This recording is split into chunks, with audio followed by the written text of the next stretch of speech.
Okay. Testing one, two, three. Let me know if you can hear me. Let me know if you can hear me.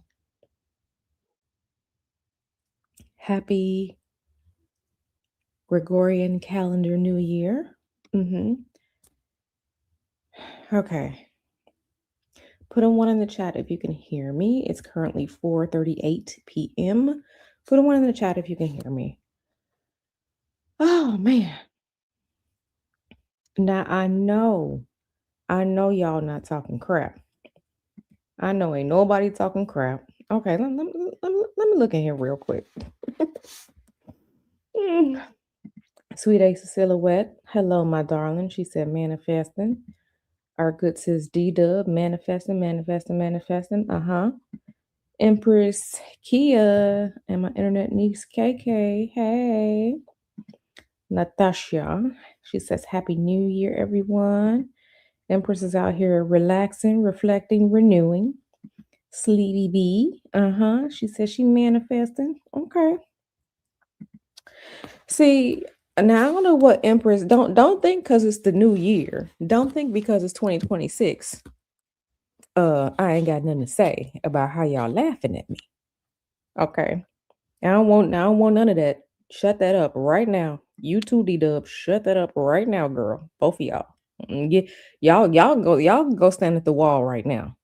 Okay, because y'all not gonna be talking about me and my tummy doing what it do, because I didn't have some good food today. Okay, so y'all ain't gonna do me like that. Y'all can go stand in the wall right now. One in one corner, one in the other one. I don't care which corner you go to. Hey Muffin, hey Boo. Hey CS. Hey Miss Anonymous. Hey girl. Okay. Sexy RN is here. Yes. Hey Donna. Listen, let me tell y'all something. Before we get into this, let me tell y'all something. Okay, y'all know I'm a hoodoo by birth. Okay, I am a Black American. I'm a hoodoo by birth. So, yesterday we cleaned this house from top to bottom. We washed the clothes. We did all of that, right? And Mr. Hoodoo also cooked. Okay. And he finished the rest of the food today. So when I tell you all, today I had black eyed peas over rice. I had baked chicken and I had ribs with cornbread.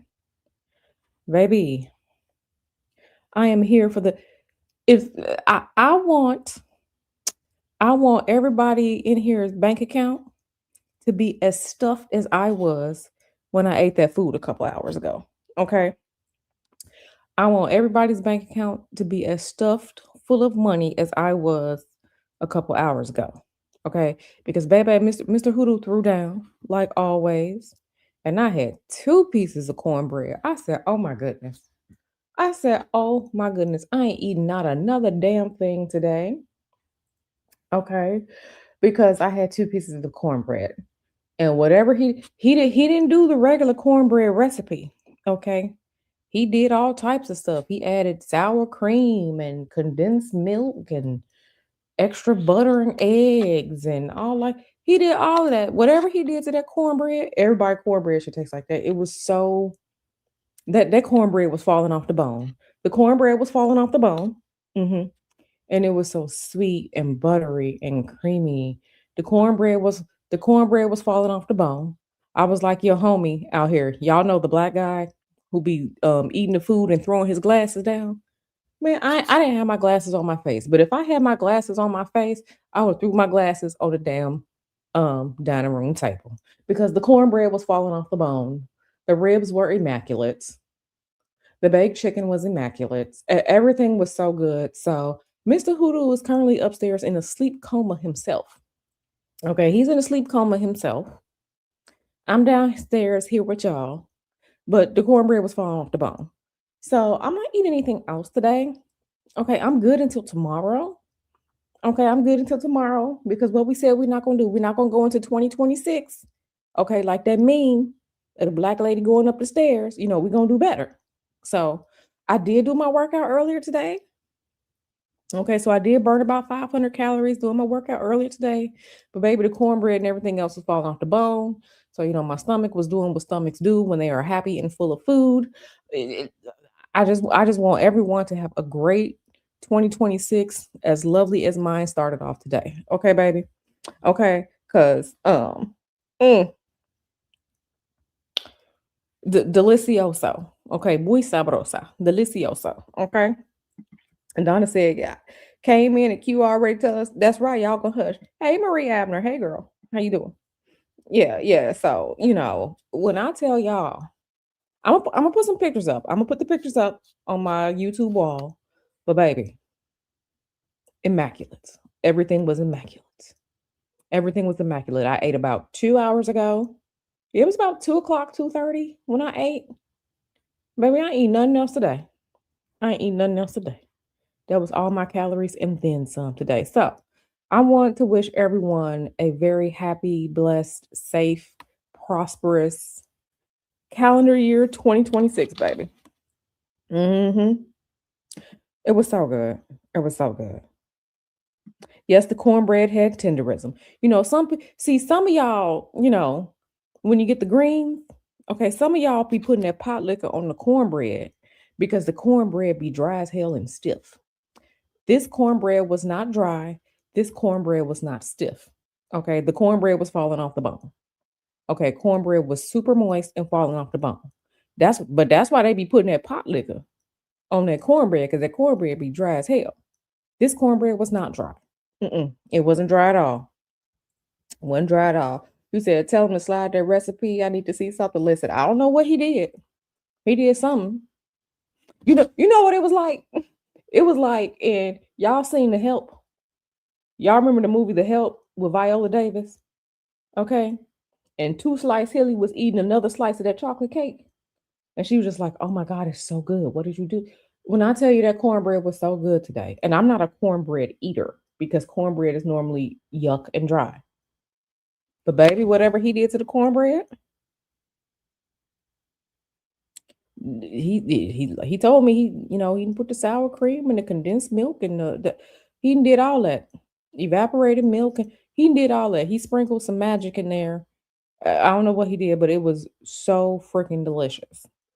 So it was so good. She said, my New Year's resolution is to reduce the circumference of my back. Listen, we gonna lift up our sister Marie Abner. We gonna uplift our sister Marie Abner in prayer. Okay. Prayer. Everybody reach their hands out to our good sis Marie Abner. Marie Abner, you are going to reduce the circumference of that back in 2026. Everybody say amen. Everybody say amen. All right. All right, because that's what we want. That's what we want. We want everybody to have a flat stomach, big booty, okay, fit into all our clothes, and then some. That's what we want. That's all we want for our good brothers and sisters here in 2026. We want everybody to be happy and healthy. But for all my ladies, may your stomach get flatter and the ass get fatter. Amen. Amen.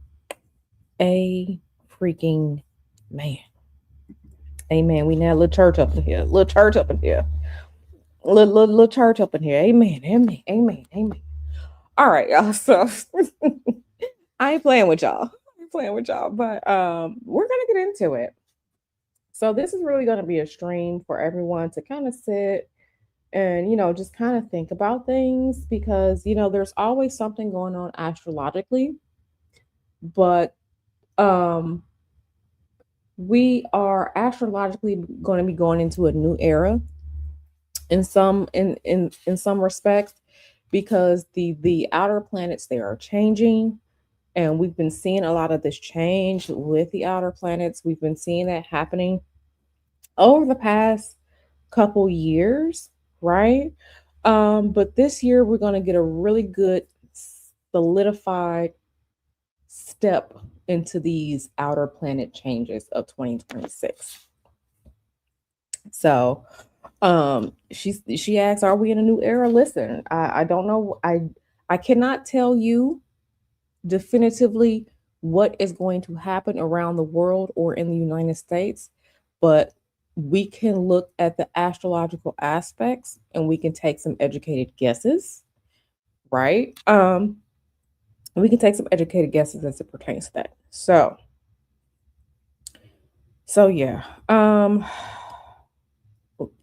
Let me just start by I am going to tell you, okay?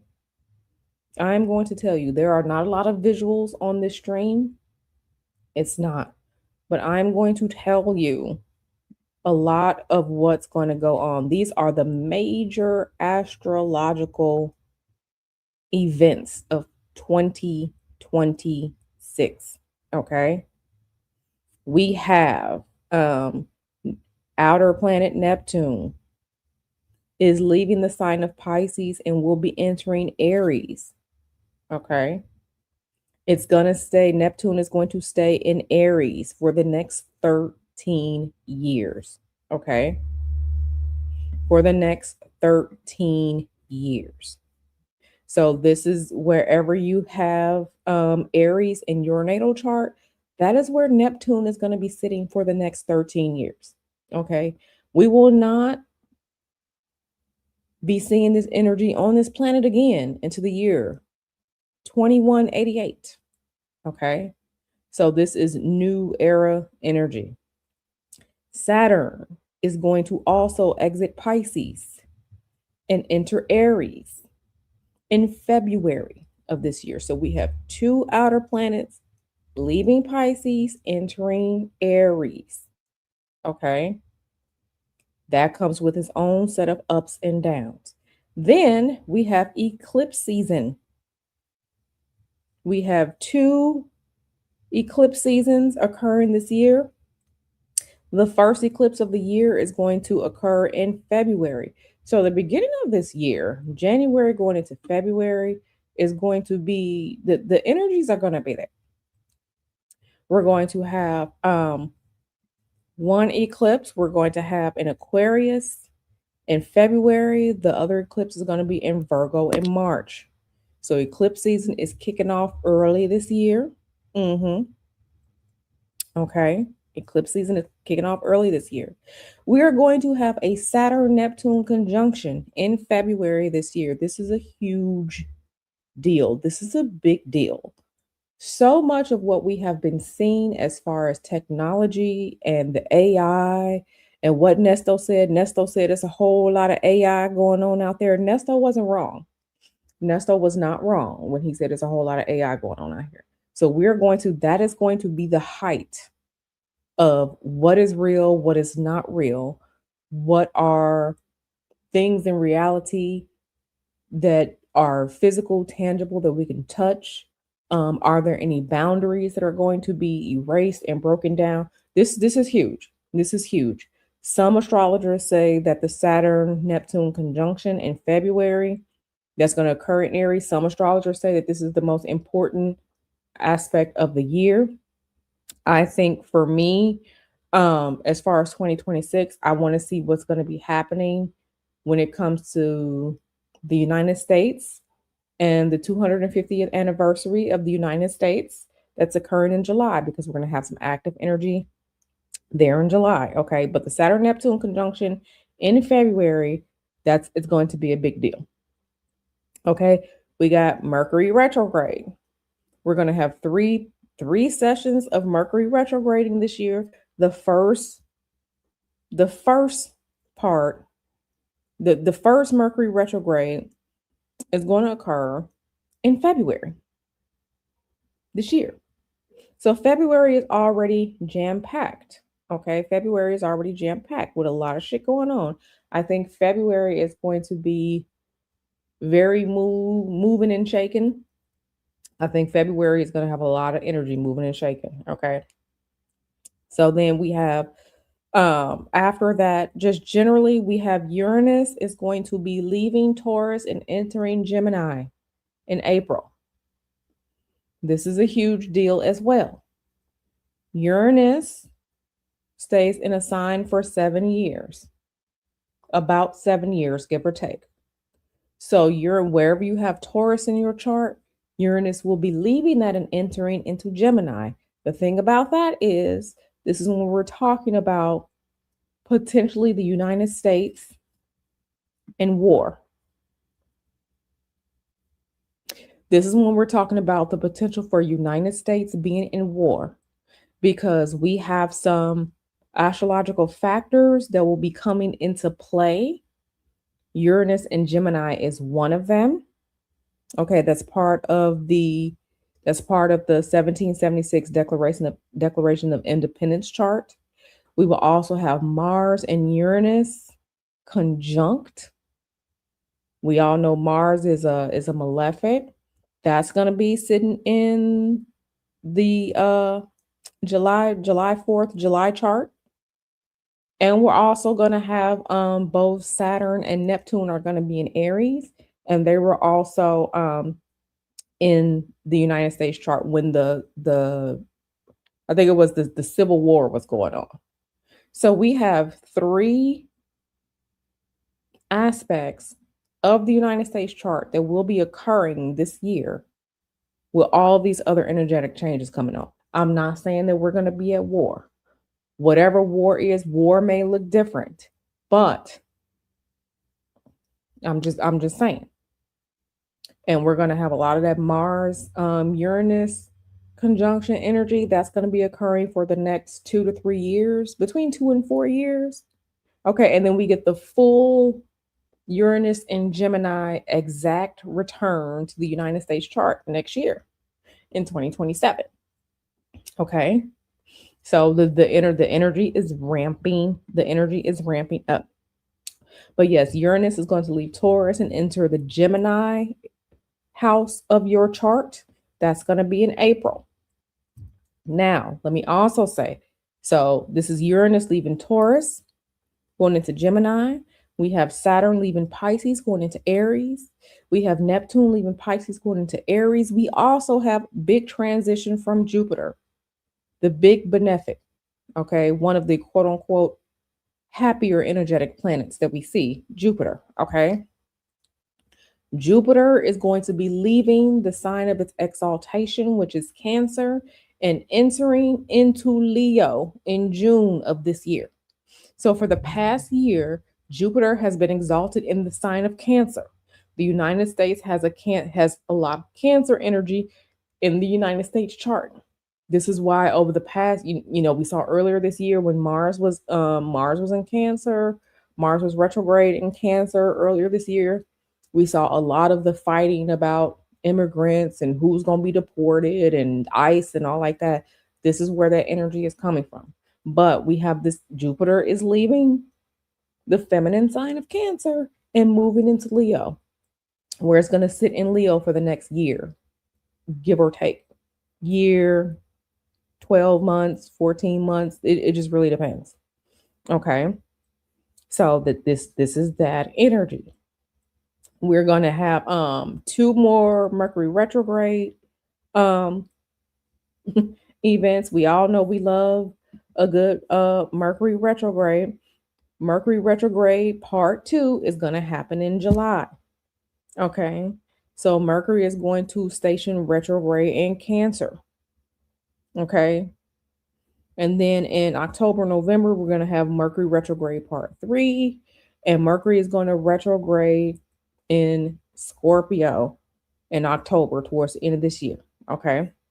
We also have, as far as other major astrological energy for this year, we're going to have a Venus retrograde.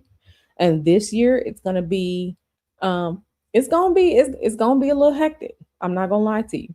Venus is going to first enter Libra in August of 2026, but then Venus is going to enter its shadow phase, and Venus is going to station retrograde in Scorpio. This is a big deal because Venus, the planet of feminine energy, the planet of arts, the planet of how we like to look good, all those different traits, money, things that we value, luxury.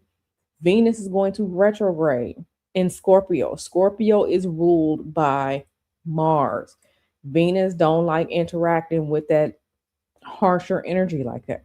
This is going to be some serious energy that's going to be coming on later on this year. So, but what's really important is that we are going to have these outer planets. They're going to be changing from the feminine signs to the masculine signs. Okay. From the feminine signs to the masculine signs. The feminine signs are thought to be more passive, more receptive. Masculine signs are thought to be more outward facing, more active. Okay. So this is going to be a big thing. This is going to be a big thing. It's going to be a big thing. Hey, Attitude and Tylenol. She says, hey, I have a great feeling about the next few months for me. Hopefully that bubble isn't popped during my reading tomorrow. We gonna talk tomorrow, girl. We gonna talk tomorrow. Donna says AI got out of hand. The AI is absolutely out of hand. That's my opinion. I don't need AI in Canva. I don't need AI when I'm clicking in Amazon. I don't need that. And now they're using the AI to interview people for jobs. Why is AI interviewing people for jobs? That makes no sense. The hiring manager or your team members should be interviewing. They're using the AI to interview people for jobs. They're doing all this bullshit with AI. Okay. And we're going to be getting into the heights of that too. When Uranus enters Gemini, the AI foolishness, it just may keep going. It just may keep going. Okay, it just may keep going. Natasha says, I feel like we've been at war since the Orange Demon came in. Listen, the United States has been at war for a long time. The United States is always fighting some type of war. But the difference is when I'm talking about these types of wars, I'm talking about the wars in which change the power structures and changes the United States' place in the world. And there have only been 3 major wars like that for the United States. The Revolutionary War, which technically, the Revolutionary War, that was the establishment of the United States, that were the people of the colonies, talking about we ain't dealing with Britain no more. We separate ourselves from the king. That established the United States as a country. Okay, 1776. The next major war, the United States Civil War. Okay. We had a lot of things going on, the United States Civil War.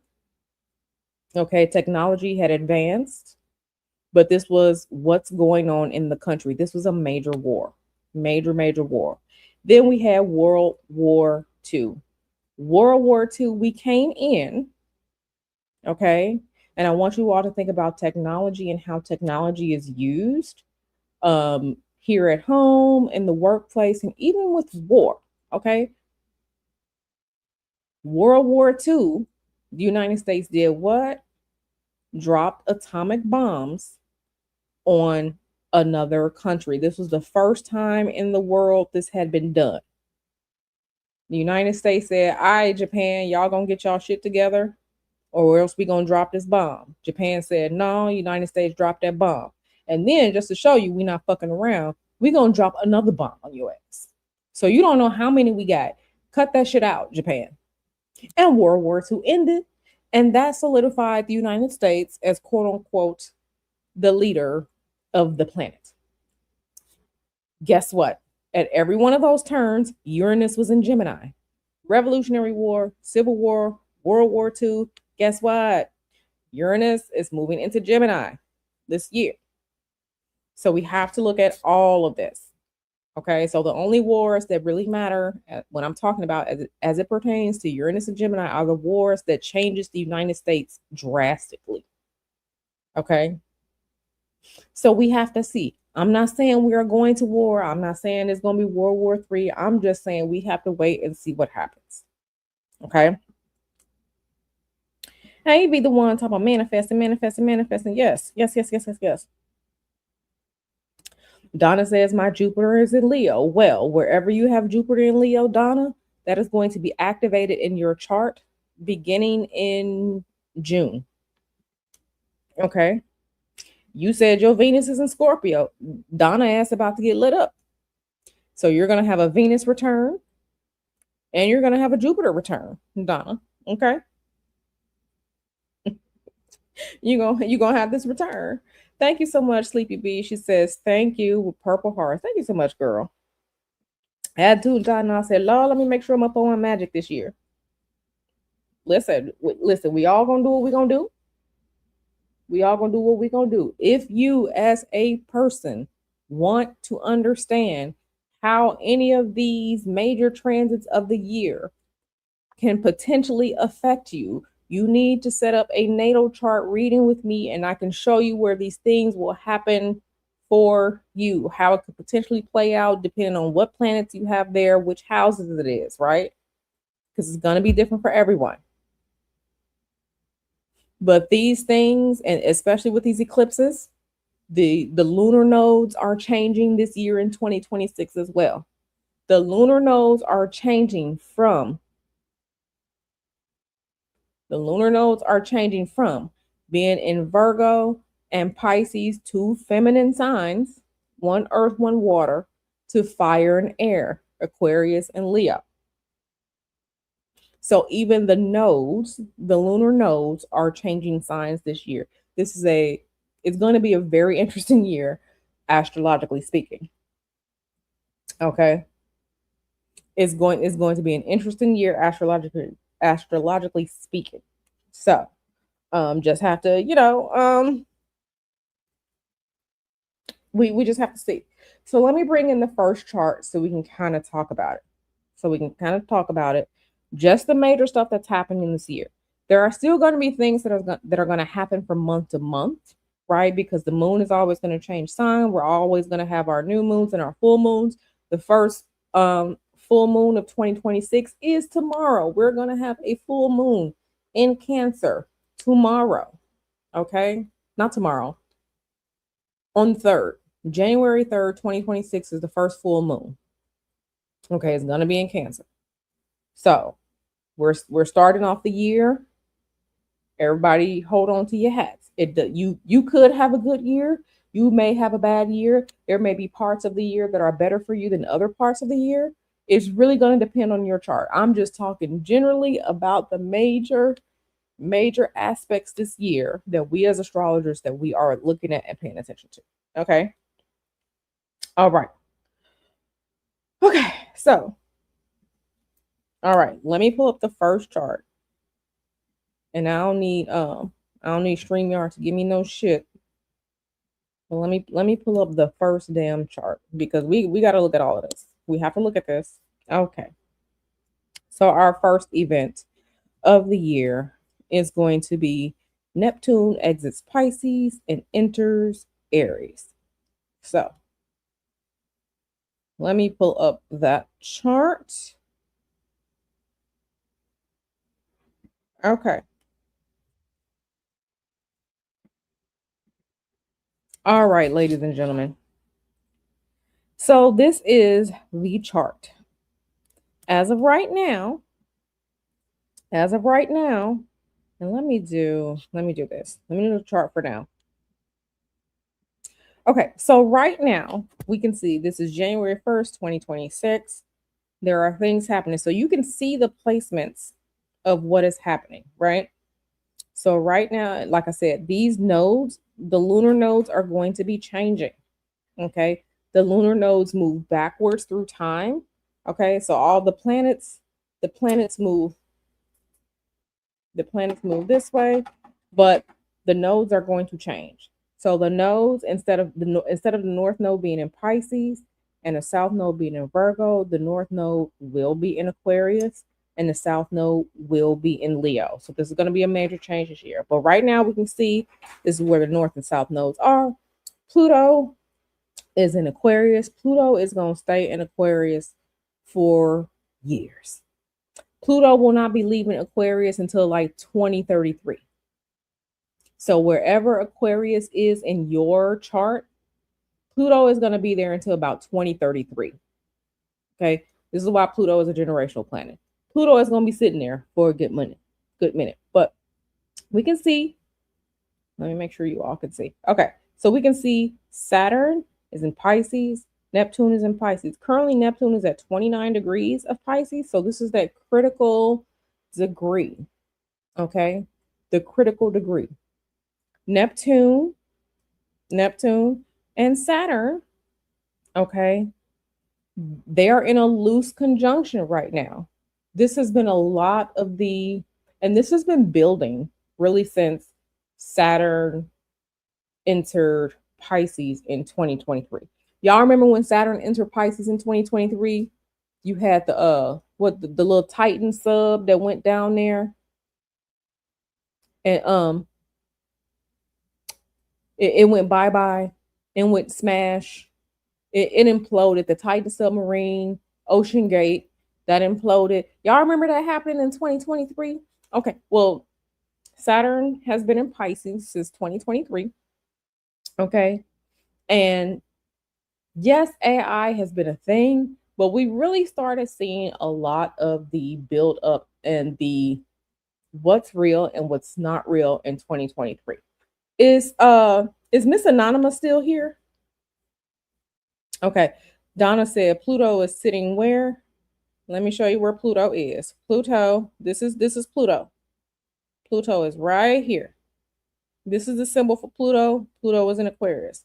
Okay. So Miss Anonymous can tell you. So I remember it was like end of 2023, early 2024 when people started playing with saying these are the old school pictures of members in the NPHC sororities and fraternities.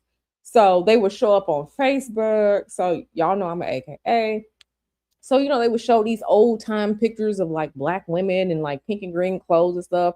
And people were just like, oh man, these are so cute. The way people used to dress back in the day, all dressed up like that. Baby, those were the AI pictures. Those were the AI pictures. Okay. And it was like, oh, okay. So, people were thinking that they were real pictures, right?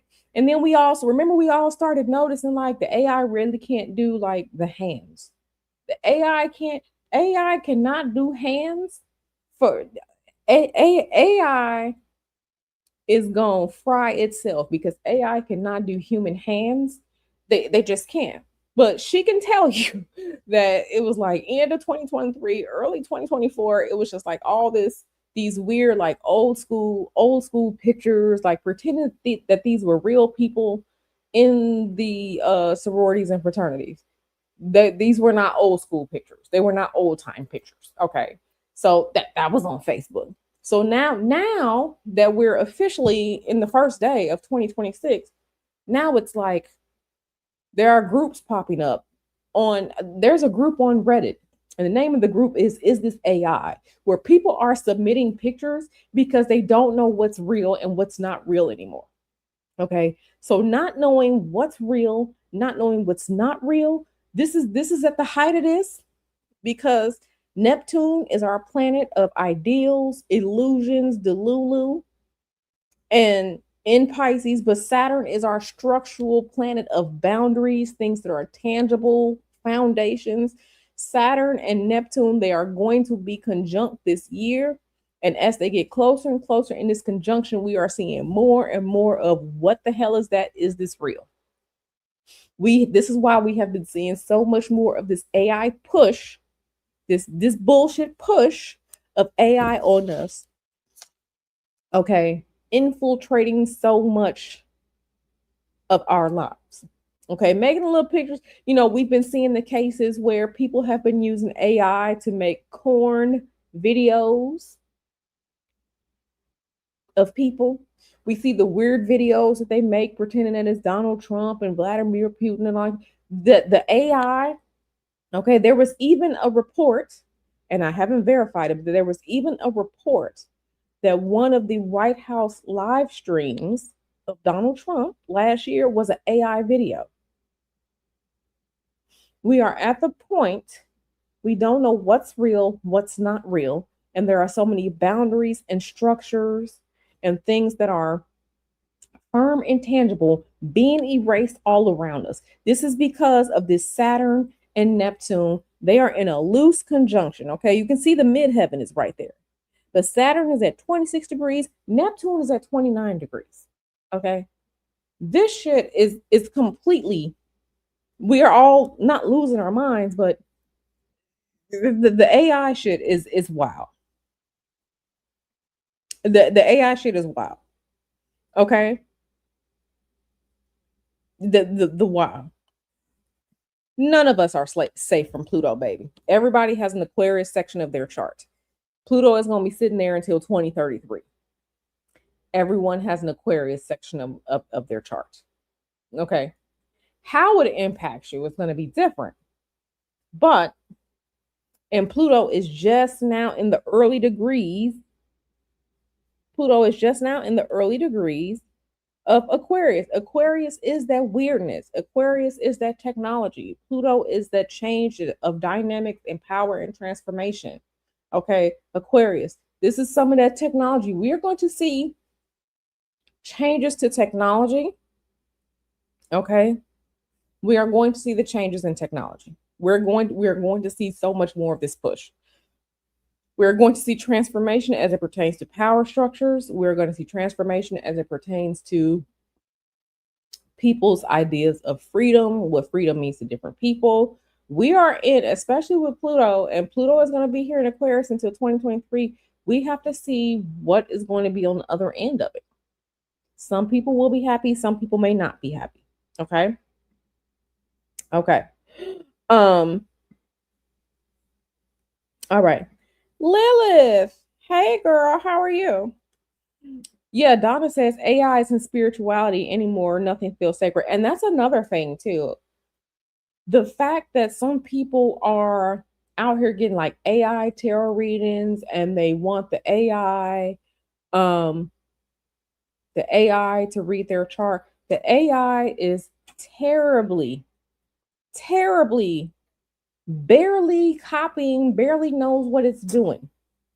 The AI does not know what it's doing. And some people are beginning to classify the AI as some new type of spirit. Okay. That in my opinion, it's a little scary. In my opinion, it's a little scary because everything in the void is not good.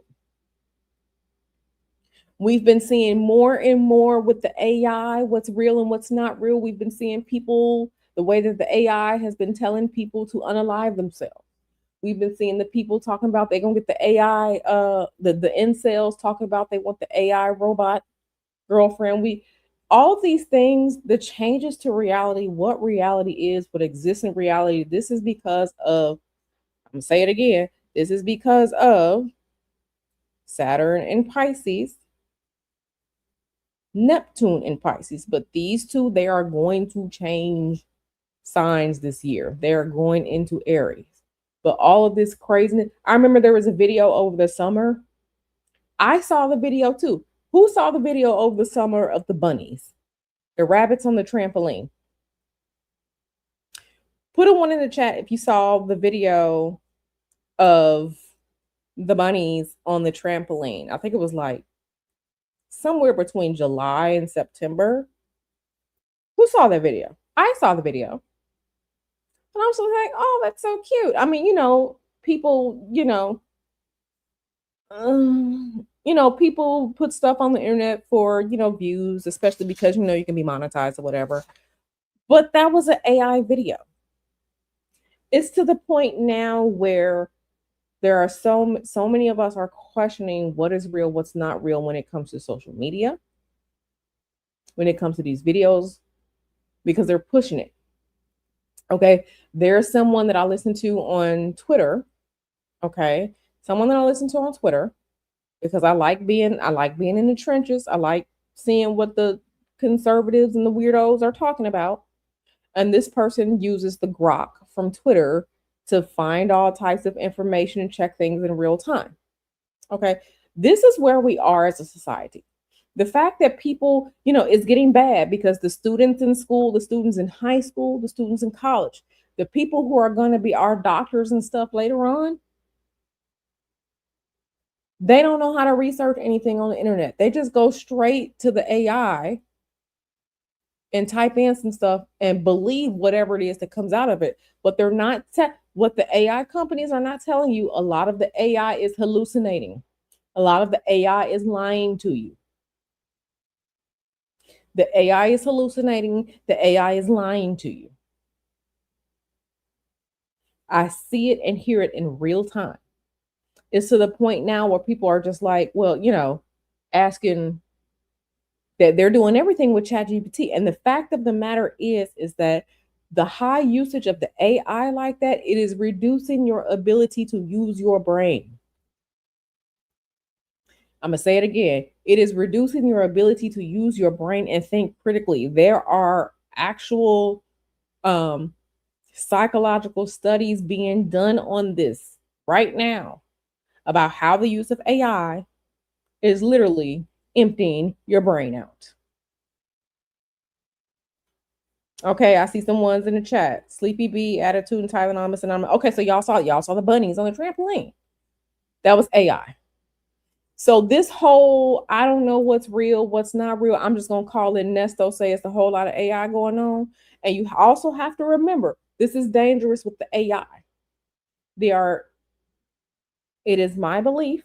I'm not the first person to say this, but it is my belief that the proliferation of this AI like this is going to be used to where no one can be charged with crimes because they don't know if it's real or not, because the AI does such a good job of copying people, making things look so real. This is going to be an easy way for the powers that be to get off, because now they're just going to say it's AI. And some of this AI looks really, really good. Okay. Some of this AI looks really, really, really good. Hey boo, I'm good. I was just telling them how I was full from eating the black eyed peas with the rice with the boneless cornbread, roast chicken and ribs. I had the boneless cornbread with the roast chicken and the ribs. It was really good, and I'm full, but it was wonderful and great. So this is the thing. This is the thing. So we have to see, like I said, we have to see. So this is the sky right now. You can see our culprits, the two AI culprits. That we don't know what the fuck is going on with all this AI out here. Not to mention the way the AI eats water. The use of AI. People are talking about, the whole conversation about having kids and all like that. Baby, there ain't gonna be no water for these children. There will not be any water for your grandchildren or your picnic or the kids that you have. These AI data centers, they use so much water. They're using so much water. It's sucking the water out of the ground. It's using the water resources. And then on top of that, these AI data centers, they are pushing the cost of the electricity to run these data centers onto you, the regular consumer. Okay? Just some things to think about. But like I said, right now we can see Saturn is in Pisces, a feminine sign. Neptune is in Pisces, a feminine sign. Uranus is in Taurus, a feminine sign. Jupiter is in Cancer, a feminine sign. Okay? 1, 2, 3, 4. These outer planets are moving into masculine signs. Saturn and Neptune are going to move into Aries. Uranus is going to move from Taurus into Gemini. Jupiter is going to move from Cancer into Leo. And then the North Node will move backwards into Aquarius. The South Node is going to move backwards into Leo. Okay. So we have an exciting year astrologically.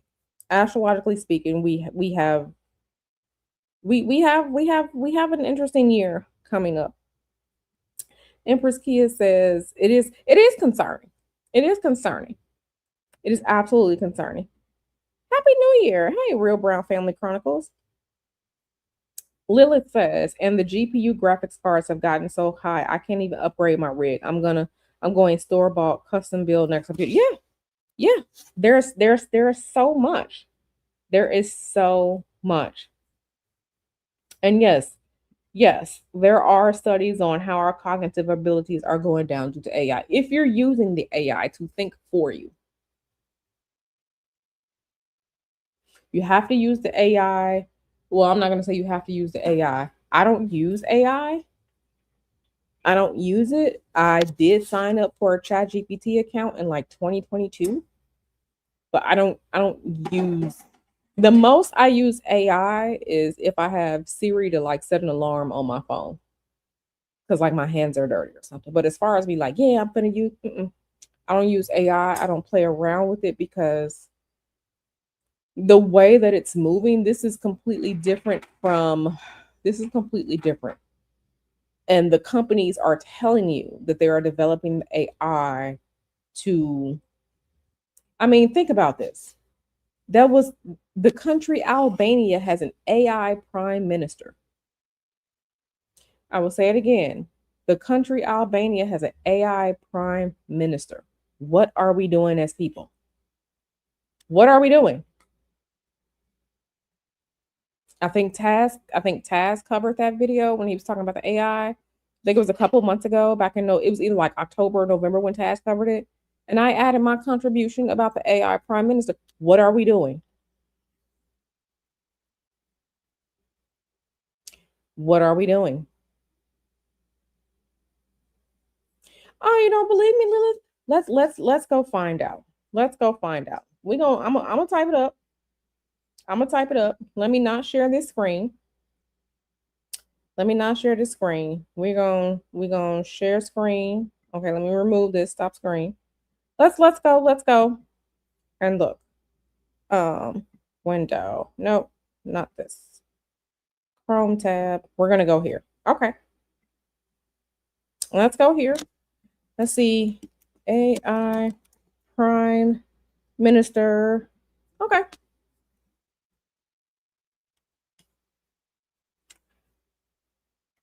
September 11th, 2025. Okay, let me make sure everybody can see. Let me add this to stage so everyone can see. Mhm.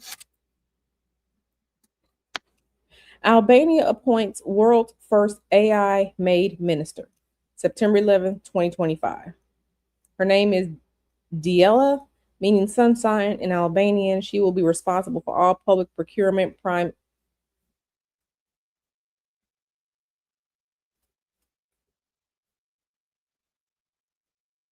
So, um, okay. Reject all. Okay, fuck them cookies. But yeah, so this is what we have going. This is what we have going on as society, and this is why I mean, I'm using technology right now. We all are, but there comes a point where what are we doing? What are we doing to completely remove the human element? This is also part of the everybody stop for a minute and put on your tinfoil hat. Stop for a minute and put on your tinfoil hat. This is the transhumanism. This is the blending of human and machine. Okay. You have the AI lovers, you have the all this. What are we doing? What are we doing? Okay. Thank you so much, the Real Brown Family Chronicles, for gifting out a membership. We appreciate you, boo. We appreciate you, boo.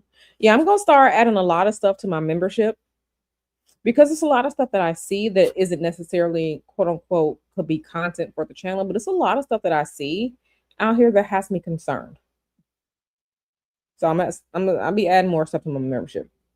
But yeah, Lilith says, I believe you, my flappers are gas. Yeah, like it's weird.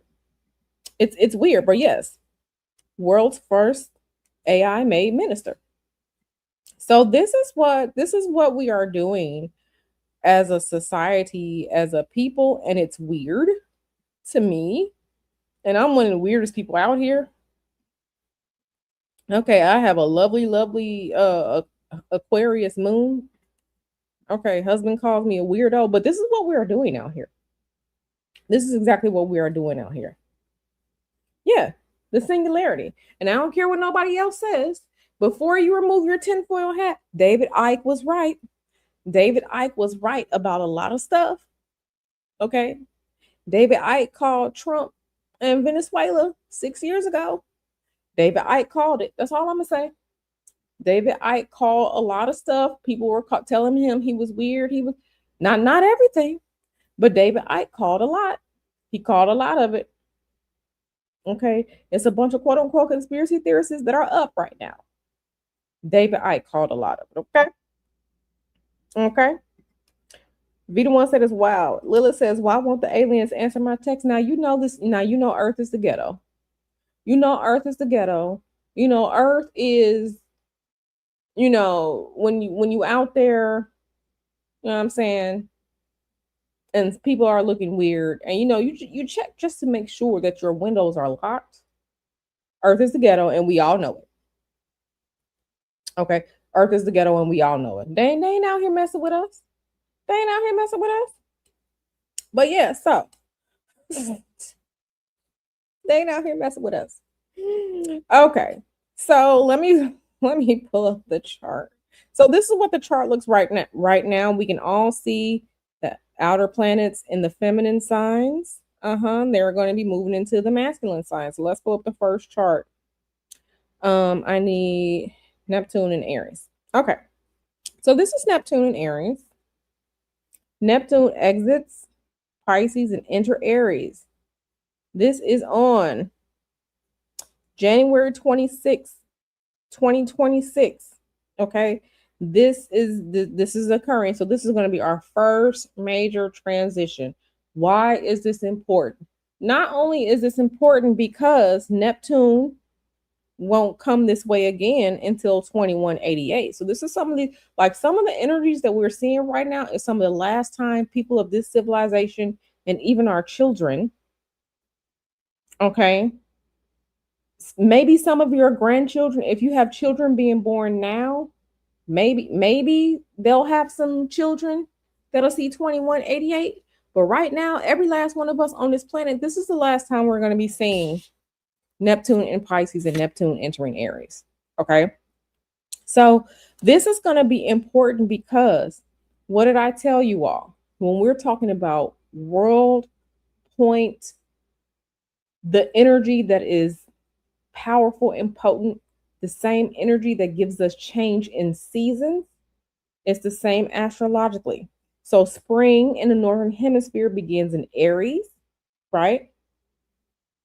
Neptune is entering Aries. Aries is a cardinal sign. Okay. Aries is a cardinal sign. This is the energy that begins something, that initiates something, that jumpstarts something. Neptune is moving from Pisces into Aries, but we're still going to have this conjunction going on of Saturn and Neptune. Okay. But Neptune is going to be the first one entering into Aries between Saturn and Neptune. This is world point energy. So like I said, wherever the seasons change, so spring, summer, fall, winter, right? We just had the winter solstice in Capricorn. Capricorn is a cardinal sign, right? So what are things going to look like when the planet of ideals, the planet of delusion, the planet of being concerned about other people, the planet of things when things get murky, the planet of religion, the planet of cults, okay, cult energy. What is life going to look like for us when Neptune moves into Aries on January 26th, 2026? Now, remember, Neptune is going to stay here for 13 years. So our viewpoints, our ideals, things may change for you, things may not change for you. We may get some of the same energy of the satanic panic, some of the same energy of Salem witch trials. So some of us as spiritual workers and astrologers, we're looking because we don't know which way this is going to go. Or we may get energy that may, instead of wanting to crucify the spiritual workers, and I have been seeing it. I know some of you have seen this online where people are just like, oh, I'm tired of the gurus. Will they go away?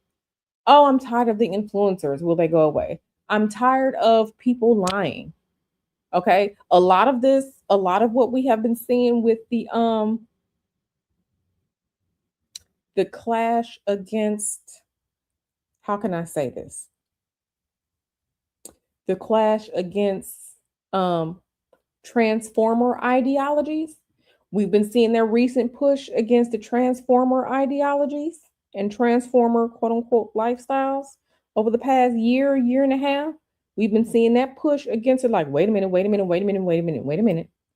This is why, because Neptune was getting closer and closer to Aries. Pisces is a sign that is frilly and fluffy and anything goes.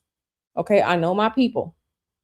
Frilly, fluffy, anything goes. It's the place where nothing is real. It's a place where weird shit can happen. It's the place where the things that are not real can happen. This is why back in 2011, 2012, a lot of people were having their quote unquote what? Spiritual awakening. How many people can raise their hand and say between 2011 and like 2013 they had their spiritual awakening? Put a one in the chat if that was you. If it was you, it was because Neptune had moved into Pisces. Okay. This is why so many people had that. Then we saw the rise again of the tarot reading and astrology and getting back into magic, getting into, all of these things. This is why we were seeing it on a mass scale around the world. This is why. This is why. And then with that, it was the, hey, we're not gonna yuck anybody's yum. Baby, we need to yuck some of it. We need to yuck some of it because there's been too much bullshit that we've been allowing to happen because we don't want to hurt anybody's feelings. Oh, we're not gonna sex shame people. We're not gonna kink shame people. You need to go see a professional. If playing in PP and boo boo, if you're getting off of that, get off on that. You need to go talk to someone. You need to go talk to someone. But these are all the things that we saw, right? When the whole, when we were seeing the what's being called this agenda, we saw the height of it 2015, 2016, 2017. We saw the, if you don't use my correct pronouns, you can go to jail. How many of us remember that? If you don't use people's correct pronouns, you can go to jail, or that's a hate crime.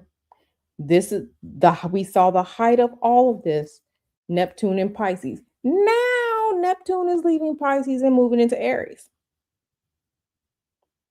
This is where that change, this is where that comes from. This is why we're seeing so much of it change. This is why we had saw, quote unquote, the fight back. This is where we saw.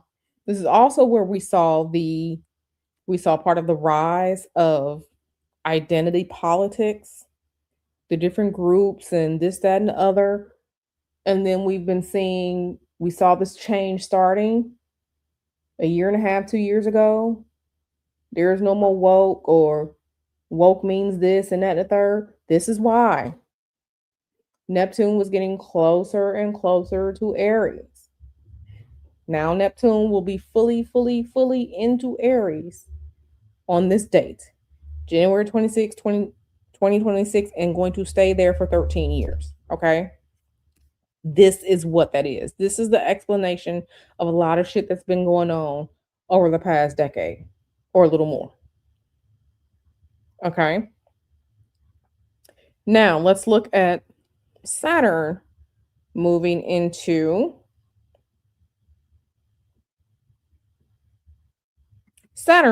Aries. Okay. So when Saturn moves into Aries, that's going to be on February 13th, 2026. And then we'll see both of these here together. Both of them here together. both of them here together. And you can see Neptune is going to be at 0 degrees, 31 minutes. Saturn is going to be at 0 degrees, 0 minutes. So we're going to have both of them here conjunct together in Aries on February 13th, 2026. So what does how we view and approach what's real and what's not real, we're going to see how that's going to go. We're going to see how that's going to go because these two planets, these two outer planets, they are no longer in Pisces, they will be in Aries. But we're going to see it's going to be the beginning of the change, but it's going to be a slow change about what's real and what's not real. Okay? It is going to be a slow change. Because these two are going to sit and dance and be present together in Aries at least for the next couple of years. Okay, Saturn transits are usually 2 to 3 years. So Saturn is going to be sitting in Aries for a little bit, but we know Neptune is going to be there for a while. So this is what it is. This is what it is. Lilith says whimsy can be overdone. It absolutely can be overdone. Delusion is a thing. Being delulu is a thing. But the mass delusion, the mass stupid shit that we've been seeing, yeah. Mm-hmm. Absolutely. Absolutely. And y'all, we're just at February. This is February 13th. February 13th. We haven't even gotten into stuff later on in the year yet. We're still here in February. Now, the first eclipse of the year is going to be on February 17th. We all know eclipse season. Eclipse season is everybody's favorite.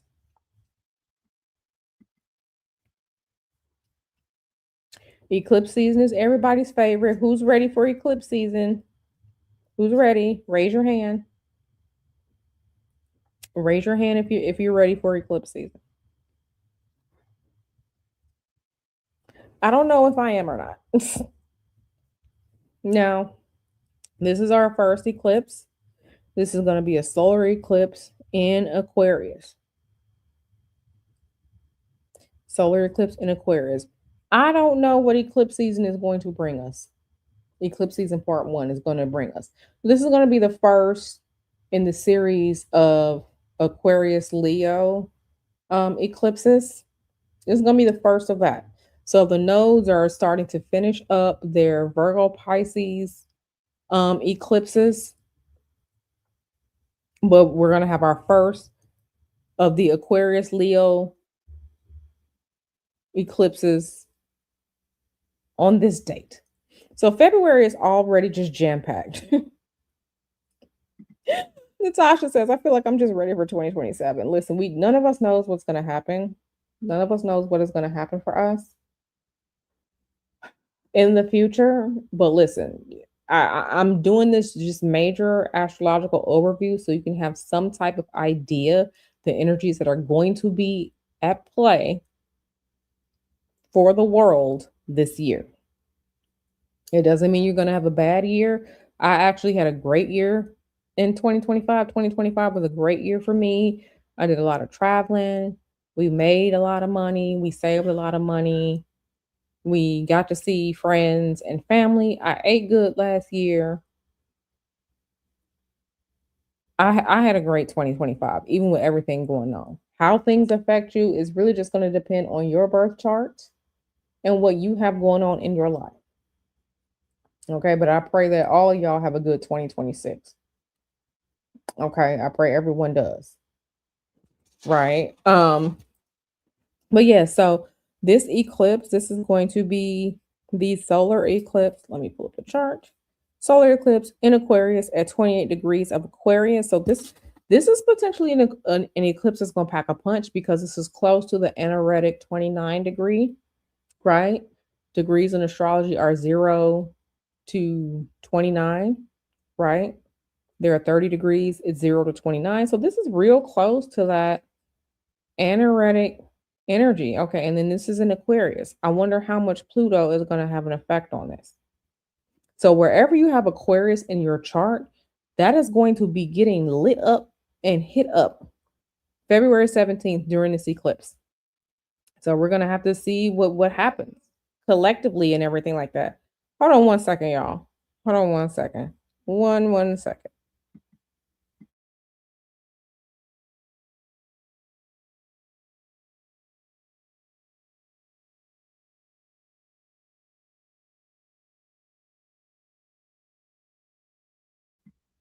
One second. Mr. Hoodoo has awakened. Let me see what he up to. Hold on one second.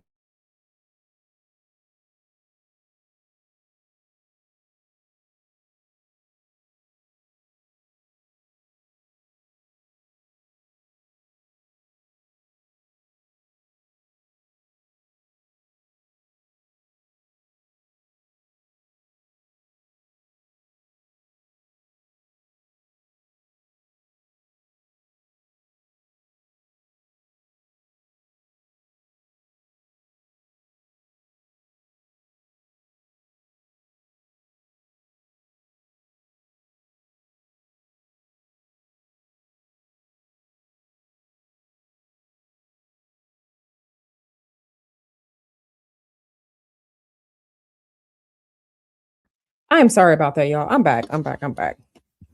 So yeah, wherever you have Aquarius in your chart, it is going to be getting lit up by this solar eclipse in Aquarius. So the eclipses are coming early this year. We have a little, you know, we have a little over a month before this first eclipse hits us. Okay. So I just want you all to just understand and be prepared. Again, wherever Aquarius is in your chart, this is where this eclipse is going to be at. Okay. So yeah. Yeah, I'm really gonna be interested to see what's gonna happen. Like I said, especially with Pluto sitting there. Pluto is power, Pluto is transformation, Pluto is depths, Pluto is um Pluto has very revolutionary energies. Sometimes people say Pluto is the higher octave of Mars. Um Pluto is definitely gonna bring we may see some changes to structures as far as people in leadership, political leadership. Now remember, this is an eclipse. Sometimes eclipses bring death. I hate to say it, it just is what it is. Sometimes eclipses bring death. Sometimes eclipses bring birth. Sometimes eclipses bring radical changes. So again, wherever you have Aquarius in your chart, depending on, what's going on, if you have planets in Aquarius in your chart, that's where the energy is going to be. Maybe like 2 weeks before this and 2 weeks after this. Okay. So that's going to be, especially as it starts moving closer. So maybe like February 12th, February 13th, you're really going to see things happening there. A lot of times eclipses bring changes, like I said, to leadership. It could be leadership at your job, it could be leadership at companies, it could be leadership as far as presidents, prime ministers. I'm not saying the president of the United States, but if you all remember my eclipses in British monarch history, if you remember that live stream that I did, you saw how eclipses played prevalent through the British monarchy. And y'all know I went all the way back to like before England was even an entire unified country. I went that far back. So we will see what eclipsing season brings us. The last eclipse of 2025 brought us the death of Charlie Kirk. It did. The death of Charlie Kirk, and then we saw Charlie Kirk's quote unquote memorial in Arizona on the solar eclipse. Okay. So the last two eclipses of 2025 brought us, I'm not going to say us, but I'm still seeing people trying to figure out what's going on with Charlie Kirk, Erica Kirk. Was it a conspiracy? I'm still seeing that. Okay. So whether we care for Charlie Kirk or not, there are people out there who are absolutely trying to get to quote unquote the bottom of this.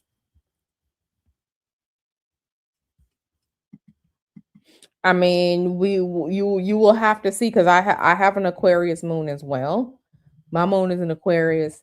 I'm also gonna be interested to see. I know you just asked about yours. I'm gonna be interested to see how this works out with Zohran Mamdani.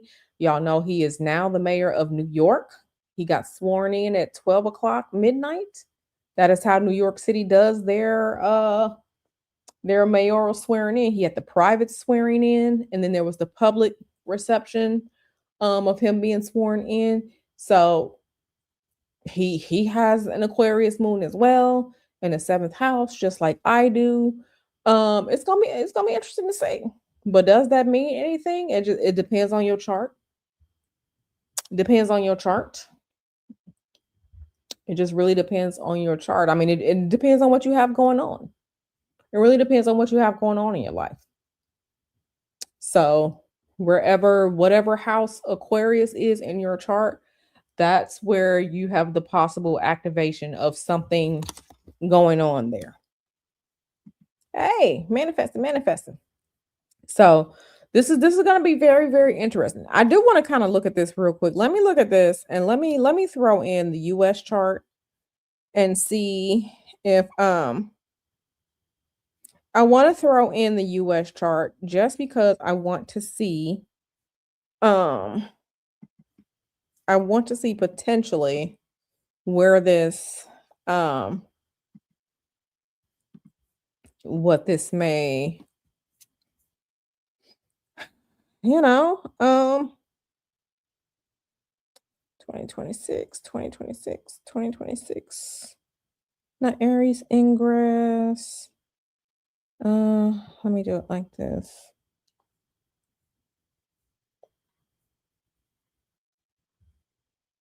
I have at least, I don't know how many charts I have in here, but let me just do this. Let me just do this. Calculate chart number 2. Okay. So let me do it like this. So let's see. This Aquarius eclipse is going to be happening in the United States third house. Okay. United States third house. So it's going to be interesting to see third house, third house topic. So communication. This is a foundational chart. Communication. Um, yeah. And so we also can't forget that Aquarius is ruled by Saturn. So Saturn, at the time of this eclipse, Saturn Saturn is going to be in Aries at the time of this eclipse. So Saturn being in Aries, Saturn is not at a good spot in Aries. Saturn is not at a good spot in Aries. This is not an exalted place or a domicile place for Saturn to be. Saturn is not at a good spot in Aries. Saturn is weakened in Aries. So we have this eclipse, this solar eclipse in Aquarius is going to be ruled by a weakened Saturn. So Saturn is our borders, our boundaries, restrictions, rules, law, order, solid foundations. And remember, those things have been eroding because Neptune and Saturn have been conjunct. So we've been having the erosion of boundaries, laws, order. We've been having the erosion of these things, what's real and what's not real, because Saturn and Neptune have been real close together. They're going to be conjunct. So this is going to be a weakened Saturn all around ruling this eclipse. I really want to see what's going to happen. But this is going to be in the United States third house. Okay. This is going to be in the United States third house. Okay. And in mundane astrology, okay, the mundane house is, yeah, that's our communication, networks, internet, TV. So I wonder if there are going to be any blows or changes to communication networks, the internet, things like that. Um, things like that for the United States. I mean, we'll have to see. I don't know. We'll have to see. Oh, your birthday is tomorrow. Yay. I'm so happy for you. You said your sun sign is Aquarius 128. Okay. Okay. So wherever you have the sun in your chart in Aquarius, this is where this is going to be hitting you. This is going to be hitting you. This eclipse. So we'll have to see. We'll have to see. So like I said, we're still in February. We're still in February. We're still in February. So let's move on to let me remove this chart. Let's move on to recently used. Okay. So remember I told you Neptune and Saturn, they are moving from Pisces into Aries. They're going to be exactly conjunct February 20th, 2026. And we're going to have a lot of action, a lot of energy here. The moon will be in Aries, but the moon is always moving. The moon changes signs every couple of hours. But yeah, so mhm. So all this is February is so jam-packed. I think it's going to be one of the most impactful months of 2026. But we're going to have the Saturn Neptune conjunction, so not knowing what's real, not knowing what's reality, I think it's going to be heightened even more. I think it's going to be heightened even more. So wherever you have Aries in your chart, this is where this is going to play out at. This is where this is going to play out at in your chart. And like I said, these two they're going to be sitting in Aries for a little while. Neptune is going to be in Aries for what? Over a decade. Mhm. Mhm. Neptune is going to be in Aries for 13 years. So wherever you have Aries in your chart, Neptune going to be there. But Saturn is going to be sitting there for 2 years. So this part of your chart, this cardinal energy initiating part of your chart, this is going to be activated. It's going to be activated. Okay. DW said February 20th is your birthday. Well, don't you have a birthday surprise? You will have to tell us how your birthday goes. You will have to tell us, you will have to come back, D-Dub, and tell us what happened. Because not only will is February 20th your birthday, but the eclipse is going to be happening as well a few days before your birthday. So, okay, because let's go back to the eclipse chart. The eclipse chart on February 17th. So you have an eclipse a few days before your birthday. You will definitely have to come back and tell us how your birthday went. If the eclipse affected you at all, because it's so close to your birthday, I think that's significant. I think that's significant. This is not a signs chart. This is a stream about the major astrology of 2026. This is not a signs, this is not a horoscope chart as far as like what's going on for each signs. That's not what this video is. This is an overview of days and energies to kind of look out for 2026 because there's a lot going on in 2026. So, okay, boo. I mean, don't be nervous. I mean, you have to live your life because before any of you knew anything about astrology, you were out there living your life, right? You still have to go out there and you have to live your life. You have to go out there, you have to live your life. You don't have to be afraid, right? Live your life, right? If you are one of my people, you know to always spiritually cleanse, do your protection, do your road openers, and do your money drawing. This way you keep down, when you do your protections and things like that, things that could be issues more than likely won't. But you still have to go out here and live your life. I don't want any of you all to be scared. I want you to be aware. This is about being aware of energies that are going to occur this year so that you can pinpoint and recognize when something is going on, it might be tied to one of these astrological events. It might be tied to one of these astrological events. Hey, Fuzzy. What's up, Fuzzy? Like I said, this is not to be afraid. This is so you can be aware. I hear a lot of people saying, "Oh, well, I wish I would have known. Well, why didn't we know?" Well, no one said anything because you have to pay attention to the information when it's presented to you, right? This is the information presented to you. So because of this stream, okay, eclipses are happening early this year. One on February 17th, the other one on March 3rd. March 3rd is the lunar eclipse. Okay. March 3rd, 2026 is the lunar eclipse. Okay. Eclipses usually happen about 2 to 3 weeks apart. So, between February 17th and March 3rd, eclipse energy is going to be moving and shaking. So, if there's the person, your boss at work suddenly gets fired,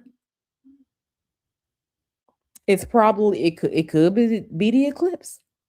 If they suddenly get fired, or you suddenly have to move, or something suddenly happens, eclipses, okay, are where things begin and where things end. Or you may not have anything happen to you. I didn't have anything happen to me as far as these eclipses this year.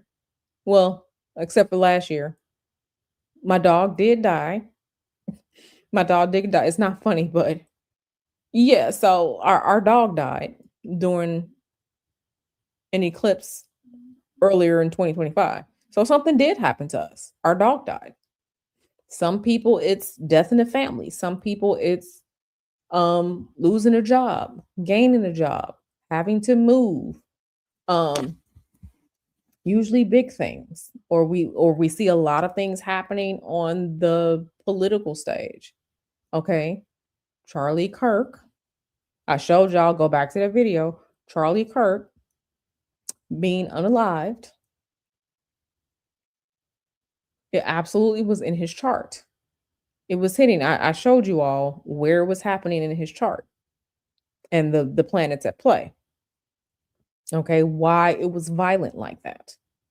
So we have to pay attention to the world that's going on. That's right, Fuzzy said, I ain't never scared. We ain't scared. We finna be out here living our whole life. Okay. We're gonna be out here living our whole life. And I'm traveling a bunch this year too. And I'm not scared at all. You have to live your life. You can't be afraid. But if you feel like you want to do extra protections, you'll know what to protect against, right? Being aware or having knowledge beforehand, this is why this is important. So that's that. Okay, our who's ready for Mercury retrograde? Who's ready for Mercury retrograde? Who's ready? Who's ready? Who's ready? Who's ready? Okay. So Mercury's going to go retrograde on February 25th. 22 degrees of Pisces. Who's ready for Mercury retrograde? This is why I say February is probably one of the most pivotal months because we have a lot going on. We have two planets changing signs, we have an eclipse, and we have Mercury going retrograde. February is jam-packed. February is jam-packed. The good part about February and this part of the year, Jupiter, our great benefic, is exalted still in Cancer. Jupiter is not going to move from Cancer into Leo until June. So we still have some help from Jupiter during this time of year. Now, I don't know how much help there's going to be, but Jupiter is still going to be doing what Jupiter can to help us out. So who's ready for Mercury retrograde? Who's ready for Mercury retrograde? Wherever you have Pisces in your chart, this is where the first Mercury retrograde, this is where this is going to impact you. Wherever you have wherever you have Pisces in your chart. So whatever house Pisces is in your natal chart, This is where Mercury is going to act a fool at for you. Okay, we know Mercury retrograde is don't sign no paperwork. Um, if you travel, make sure you have you some travel insurance or hold your plans till later.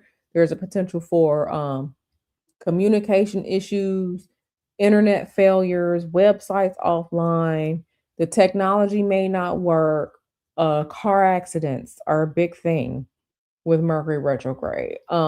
Travel issues, travel delays. People may be communicating funny. Like why you have an attitude? Why you talking to me like that? Um, all types of things like that. Your internet money may slow down because Mercury will be retrograde. So Mercury is going to be retrograde. Mercury retrograde number 1 for 2026 is going to occur February 25th in the sign of Pisces. So, yeah. So by the time we have the lunar eclipse in Pisces on March 3rd, that is going to be exacerbated with Mercury's energy because Mercury is going to be retrograde at the time of that eclipse. D-Dub say I ain't never ready for that mess. Listen. Now you know. Are y'all taking y'all notes? Y'all got to come back and rewatch this video because like I said, I'm telling you what's coming this year. How it affects all of us is going to be different, but I'm telling you what's coming. The first Mercury retrograde of 2026 is happening February. Okay, y'all see that? February 25th. So you're going to have time to get your ducks in order. Okay? Don't wait until Mercury retrograde and then say you need gas. Don't you wait your ass until the morning of thinking you finna go get some gas during Mercury retrograde. That car ain't gonna start.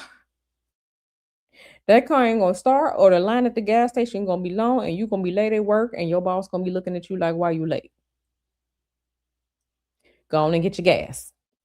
Okay, make sure you have some cash in your wallet during Mercury retrograde. The point of sale system at the gas station or in the grocery store may not work. It may be down. At least you'll have some cash to pay for your groceries. Okay, you may have some cash to get your groceries. Okay. Do not sign, it said don't sign any contracts. It said don't make big purchases. So no buying a car, no buying a house. That's what they say. You know from your past Mercury retrograde experience what to expect. Okay. I know for me, shit gonna be slowed down, communication gonna be slowed down. Be like, where are my friends? I ain't gonna talk to my friends for like 4-5 days because communication gonna be slowed down. Okay. Mercury retrograde number 1 is starting on February 25th, 2026. Get your ducks in order. Sexy RN says, please hit the like button. This is free and great content. Thank you so much, girl. Please tell them. Because I don't want none of y'all to say, well, I didn't know, or that was a surprise, or that shocked me. I don't want none of y'all to say that. We're going into 2026 knowing the major astrological energies, okay? All right. So like I said, this is just February. I'm tired already.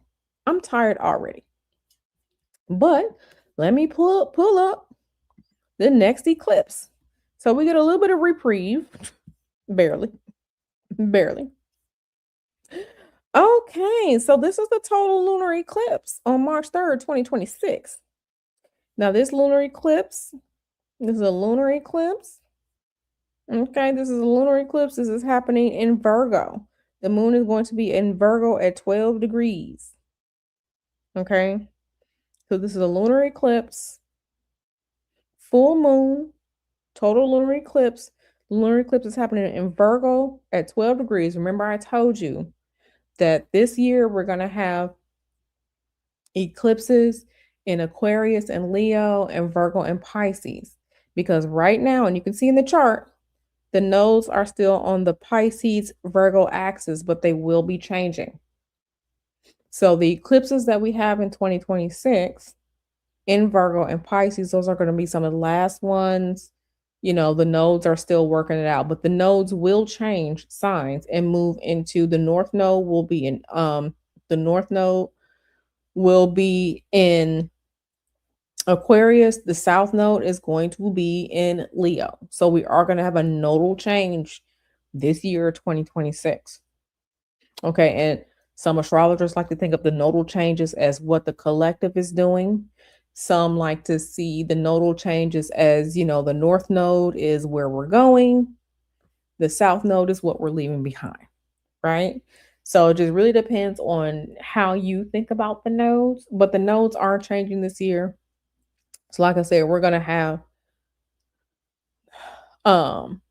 we're gonna have a Virgo and Leo.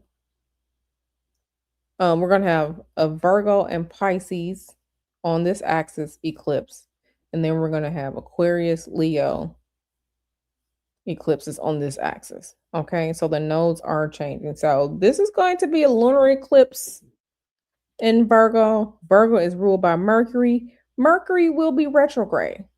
So a retrograde Mercury is ruling this Virgo total lunar eclipse.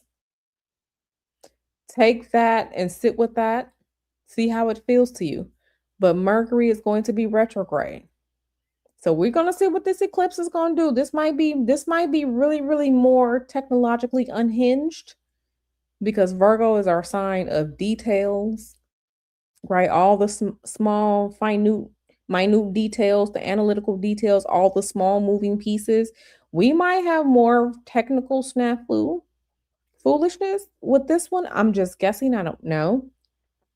But we may have more, snafu foolishness with this eclipse. Because like I said, it will be ruled by Mercury, which is going to be retrograde in Pisces. So we, we're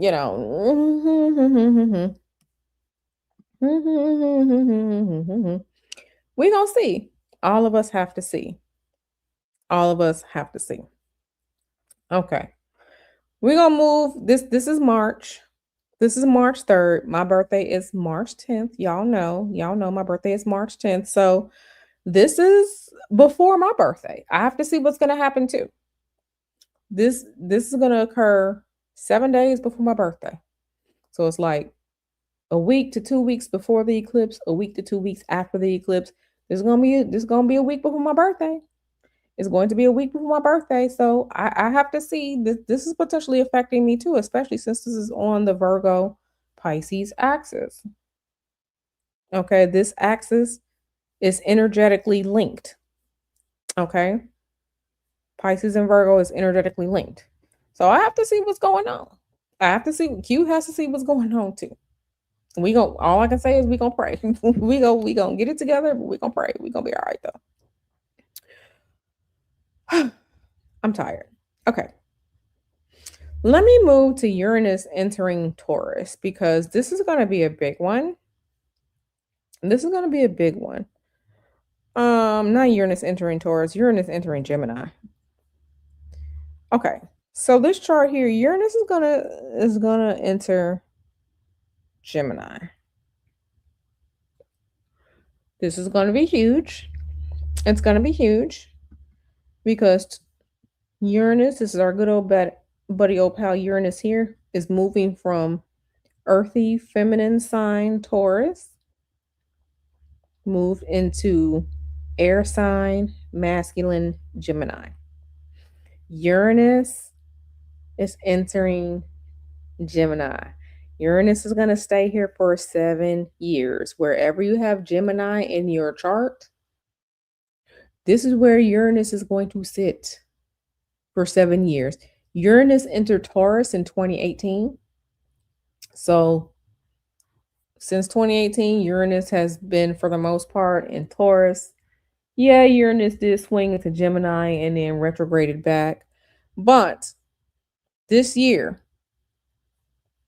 April 25th, 2026, Uranus is going to be in Gemini for the next 7 years.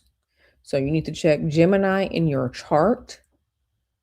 See what house that is. Okay. That's where Uranus is going to be activating your chart.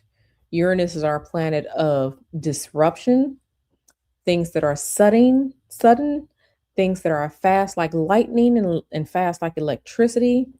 Uranus is our planet of things that are out of bounds, ideas that are different. Uranus is our planet of things that are shocking, rebellious, don't like to listen, hard headed, will challenge authority, um, likes freedom, likes to be free. This is the outwardly Uranus is sometimes thought of as another malefic astrologically because Uranus is so disruptive. Now, disruption isn't necessarily bad, but it's not necessarily good either. So wherever you have Gemini in your chart, Uranus is going to be camped out there. Gemini is our sign of thinking, thoughts, communication, writing things down. Okay. Uranus is going to be in Gemini. So there's a possibility. So going back to, the United States, at the time of the revolution, it was shocking for the colonists to say, nah, we not down with you no more, king. We tired of your shit. We going to be our own country. That was a direct challenge to what? Rulership, leadership. That was a direct challenge to laws, right? Boston Tea Party. We ain't paying no taxes on this shit. That was Uranus bringing it direct, in the conversation. They said we ain't doing this shit no more. So conversations that may be radicalization, things like that. This is Uranus and Gemini. Now, let's take a look at how this is going to, let's look at the US declaration chart.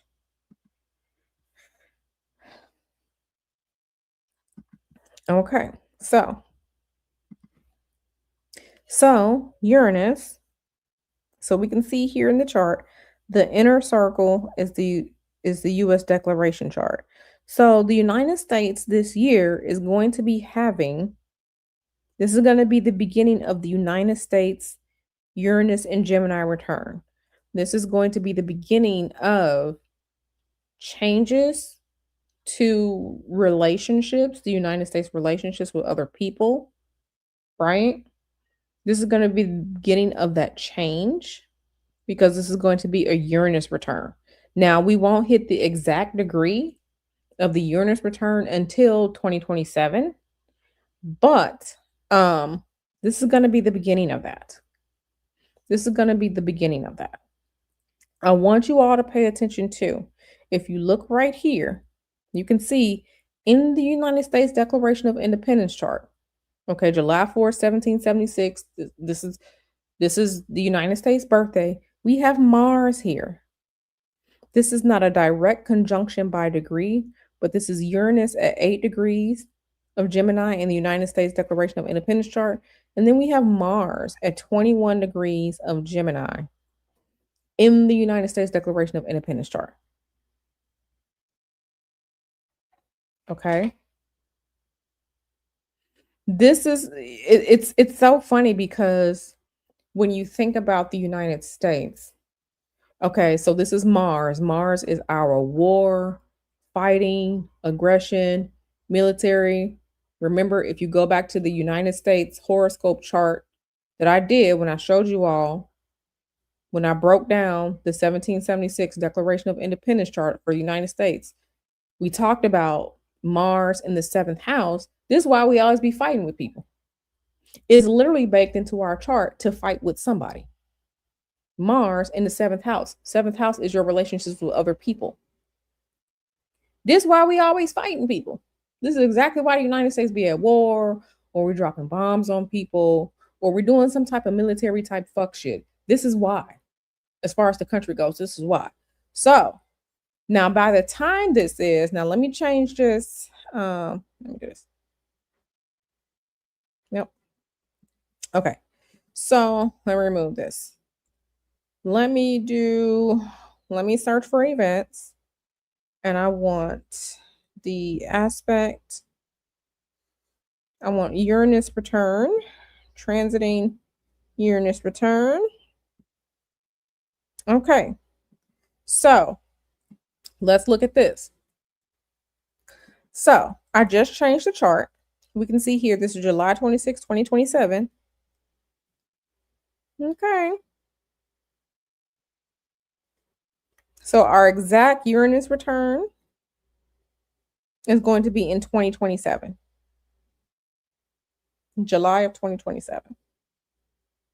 So let me edit this chart and let me do July 4th. Let me do July 4th, 2027. Okay.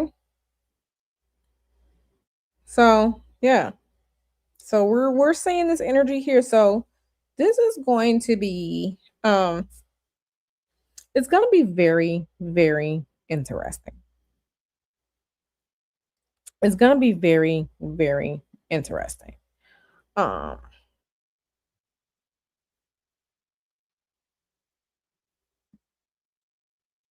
so yeah, so this year, so in April, Uranus is going to re-enter Gemini. Like I said, I'm not saying the United States is going to be at war.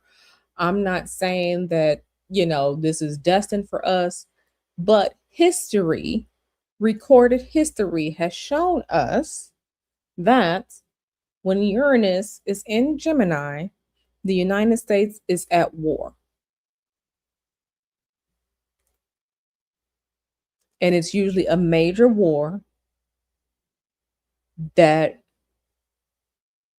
radically changes who we are as a country and our standing in the world.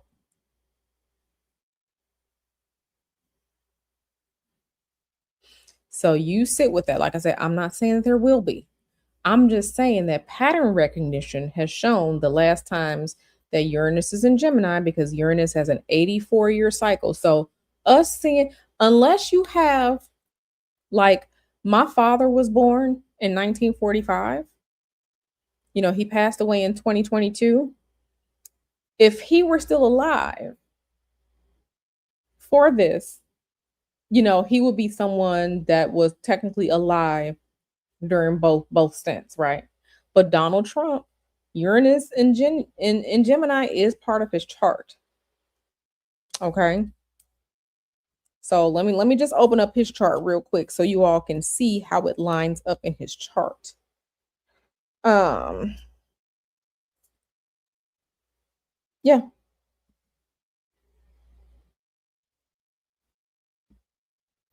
So this is I put Donald Trump's chart on the outside. So the fact that we have Donald Trump as president of the United States, someone who was born when Uranus is in Gemini, okay, because he was born in 46, as president of the United States, when Uranus is making its return in Gemini to where it was during the revolution, the founding of the country, and World War II, Donald Trump, excuse me, Donald Trump is part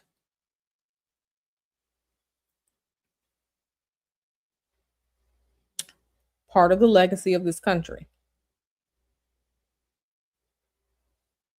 Part of the legacy of this country. Okay.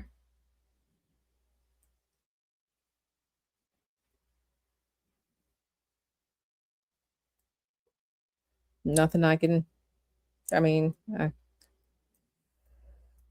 mean, I don't, it just is what it is. It just is what it is. So, what did I tell you all? Remember what I told you all when we were looking at the winter solstice chart for December of 2025? What did I say about military stuff? secretive military actions. And then the United States military went and bombed Nigeria. What did I tell you all about that? I just want y'all to go back and remember what I said. Remember what I said. But again, this man is part of, energetically, Donald Trump is linked to this country. Energetically, he is linked to this country. Okay. Hey, starry-eyed. Listen, I don't know. I mean, eventually he will, like all of us will, eventually. But listen, I mean, some things just have to. We just have to wait and see. But he is energetically linked to this country. He sure is. Mm-hmm. Sorry, I said they said he's the last president has something to do with a book or something. Listen, I know what book you're talking about. I know what book you're talking about. I know what book you're talking about. And we're going to eventually get into that here on the channel about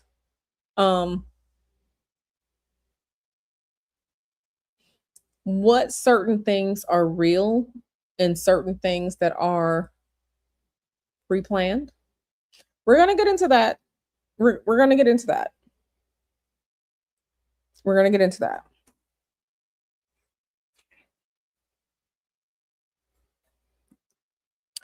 Listen, I mean, I don't know. I find that very interesting too.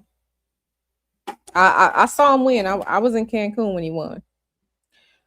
Sorry, I said hidden military planet at a detriment to the people. Is that how it went? Yeah. Mm-hmm. Hidden military actions. And then we find out that Nigeria gets bombed on Christmas 2025. So, like I said, y'all better start paying attention to this astrology.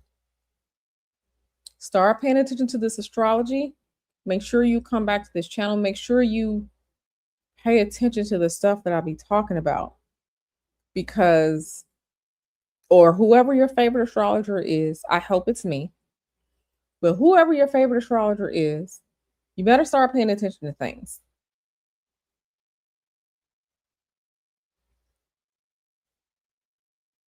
But I said it and I called it in the winter solstice video about secret military actions. I called it. Anywho, back to this.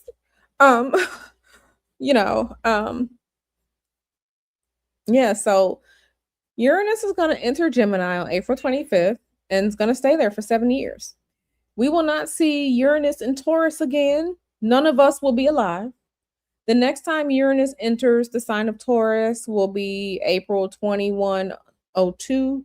The next time Uranus enters Gemini will be June 2109. So some of this energy that we're seeing is energy that will not be around for the next 80 to 100 years. So we are literally right now, we're going to be living through history, and whatever happens, we're going to be living through it. Okay? We're going to be living through it. Uranus will not be back around this way again until 2102 and 2109. Okay, so we ain't going to be here. We're going to be dead and in our graves. So make sure we are paying attention to what is happening, because what is going to be happening over the next 2 to 15 years is absolutely going to be world history in the making. World history in the making. Starry Eye said Q was right. Vita One said Q don't miss. Listen, I'm just out here sharing the information. People be like, oh, I want to know. I wish I would have known, or we didn't see that coming. But keep calling astrology demonic. Keep calling astrology demonic. Okay. All right. So let me move into June. And I think I'm getting tired. I may come back and do a part 2 tomorrow. I'm starting to get tired. So remember I was telling you that astrologically, traditionally, we have 2 benefics, two planets that love to help and do a lot of the helpful work. Okay, that's Venus and that's Jupiter. Jupiter is an outer planet. It's a bigger planet. It's not generational, but Jupiter is a force to be reckoned with. Jupiter changes signs every year to year and a half. Okay. Jupiter is in Cancer right now. So let's look at the chart. Let's look at the chart for now. Let me remove this. So right now we can see, where is Cancer? We can see Jupiter. Jupiter is currently retrograde in Cancer. Jupiter will station direct on my birthday, March 10th. So I get a big boost. I get a boost because Pisces is one of the signs that Jupiter rules. So I get a boost. Thank God I get a boost. I haven't had a terrible year. I had a pretty great year. But come on, planets. Help me out. Help me out, planets. So we can see Jupiter is here in Cancer. Jupiter is exalted in Cancer. Jupiter does its best work of doing good for the people in Cancer. Jupiter is going to be moving into Leo on June 29th. So the first part of this year, from January to June 28th, Jupiter will still be in Cancer, doing all the hard work, giving out all of the goodness that it can give. Okay. Jupiter is going to move into Leo on June 29, 2026. Now, this isn't a bad spot for Jupiter, but it's not the place of exaltation. So Jupiter will be changing signs from feminine, watery, to masculine, fiery. So this is what I've been saying, like over the past, year or so, we were saying that like the old guard is changing, the power of the planetary shifts. This is what we were talking about, because we're having this major shifts from feminine, passive, receptive signs into outward, energetic, masculine signs of fire and air. So this is going to be changing the flavor. This is going to be changing the flavor of life for us when these planets are changing signs from feminine signs into the masculine signs. Remember, masculine signs energetically, they are outward facing. They are active. They're more active. They're outward facing. These are some of the energies that will, I don't want to say be abrasive, but the energetics are going to change. The energetics absolutely are going to change. So Jupiter is going to be doing that. So wherever you have Leo in your chart, Jupiter is going to sit there for the next year. Where is my Jupiter chart? I don't have it here. That's okay. I will make up the Jupiter chart. Ingress. Jupiter into Leo. Okay. Now, the last time Jupiter was in Leo was 2014. I'm going to say that again. The last time Jupiter was in Leo was in 2014. So, whatever was happening to you around 2014, July of 2014, that whole year, July 2014, this is going to be touching back to that energy. Okay, this is going to be touching back to that. So, this is what this looks like. This is what this looked like. Okay. Sun will be in Cancer, but look at Jupiter. Jupiter is going to be right here. Jupiter is going to be right here. Now we have Mercury is going to be retrograde here. This will be interesting. This will be interesting because Jupiter is going to move into Leo, but Mercury is going to be retrograde. So that's going to be interesting. So, wherever you have Leo in your chart, that is where Jupiter is going to sit for the next year.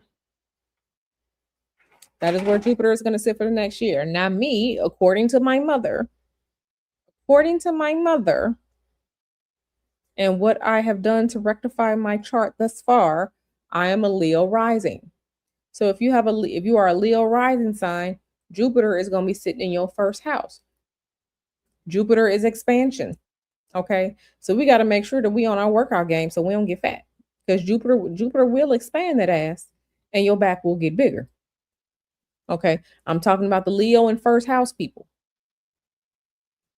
I know I don't want my back to get bigger. I don't want that. Yeah, so it just really, really depends. It just really, really depends. Sorry, I said July 14th created my child. Okay. Okay, there you go. There you go.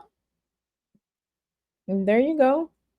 So if that's your eighth house, that would be the house of debt. That would be the house of death and transformation. That would be the house of other people's money, like investments and stuff like that.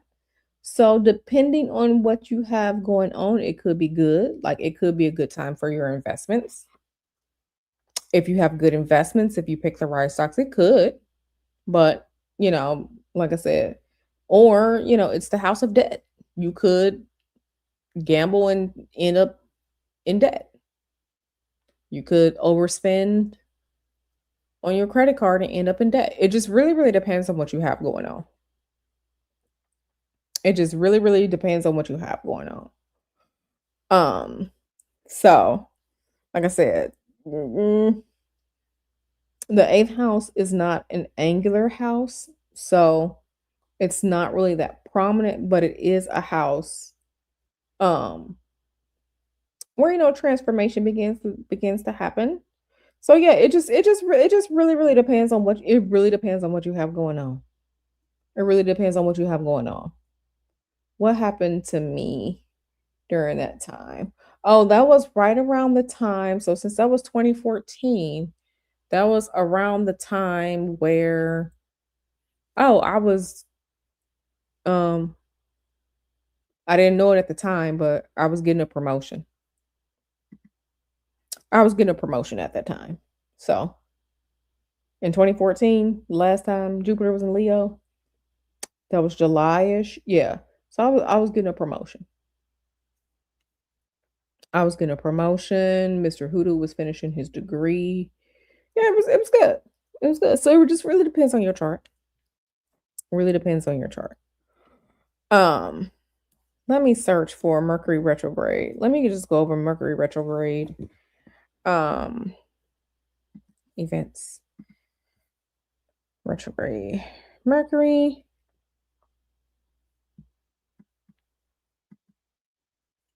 Okay. So the next time up, yep. See, okay. So Jupiter moves into Leo on June 29th, 2026. That's the same day that Mercury stations retrograde. So we have two major events going on. Let me make the chart.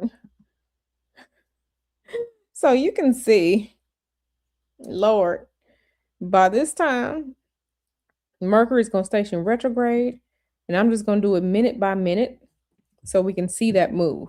So this is Jupiter right here. This is Jupiter. This is Mercury. So when Mercury is retrograde, the second Mercury retrograde for the year, when that's going on, Jupiter is getting ready to move into. So let's see. Minute, 40, 41, 42, 43. Do minute by minute.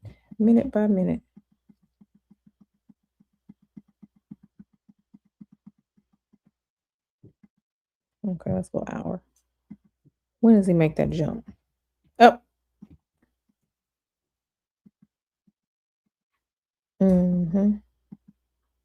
Yeah.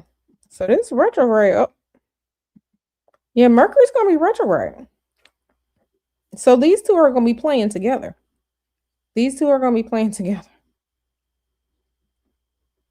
These two are going to be playing together and then they're going to retrograde. So this is going to be interesting. When Jupiter gets ready to change signs, Mercury is going to be retrograde. So, yeah, that's going to be interesting. That's going to be interesting. Ooh, that's going to be over the summer. Everybody just buckle up. Just buckle up. Just buckle up. Yeah. That's going to be interesting. So, we're going to have Mercury is going to be retrograde, but it's going to be conjunct Jupiter.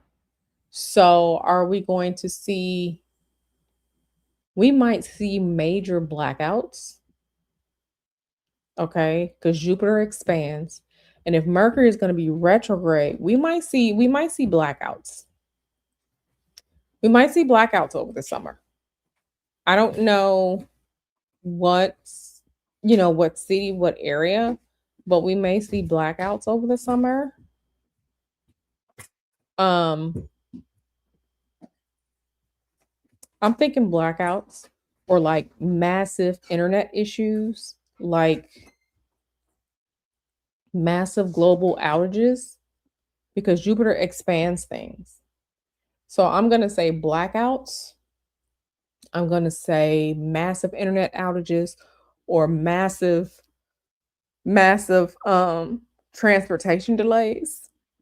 So we may see something like that. Um we may see things where there are issues with boats, ships, water vessels because Mercury is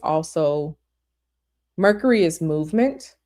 So the boats, the ships, there's a possibility. So it could be something with cruise ships, it could be something with other ocean bound vessels, or like tanker ships, or like I said, massive communication outages, or like a massive um like another cloud flare outage, or like blackouts, or like something with like the energy grid. This is what I'm saying. I don't know for sure, but I'm calling it right now. Um, we will have to check back and see over the summer if I was correct or not. But because Jupiter is going to expand some things, Jupiter is going to give you more. That's why you have to be careful when you're petitioning Jupiter, because Jupiter is not just money. Jupiter is going to give you more of what you ask for.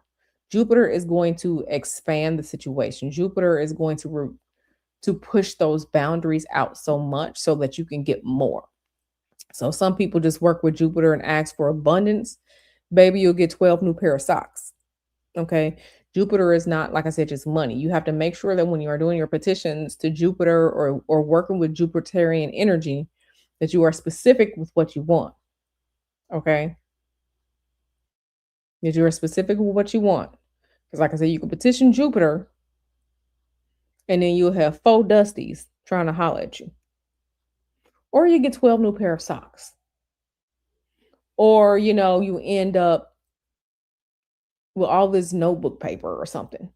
You know, um, you might get an inbox full of spam emails, like hella spam emails. When you work with Jupiter's energy, remember Jupiter expands. Jupiter is not just money. So I'm just letting you know. I'm just letting you know. Um, I mean, you could petition Jupiter at any time. I'm just telling you that Jupiter is not just a planet of money. Jupiter is a planet that expands things. So if you work with Jupiter incorrectly, you could get fat. Jupiter expands. Jupiter expands anything it touches. Jupiter expands anything it touches. And so Jupiter is exalted in Cancer right now. So, while Jupiter is exalted in Cancer, it might be okay. So Jupiter is currently retrograde. Jupiter won't station direct until Jupiter.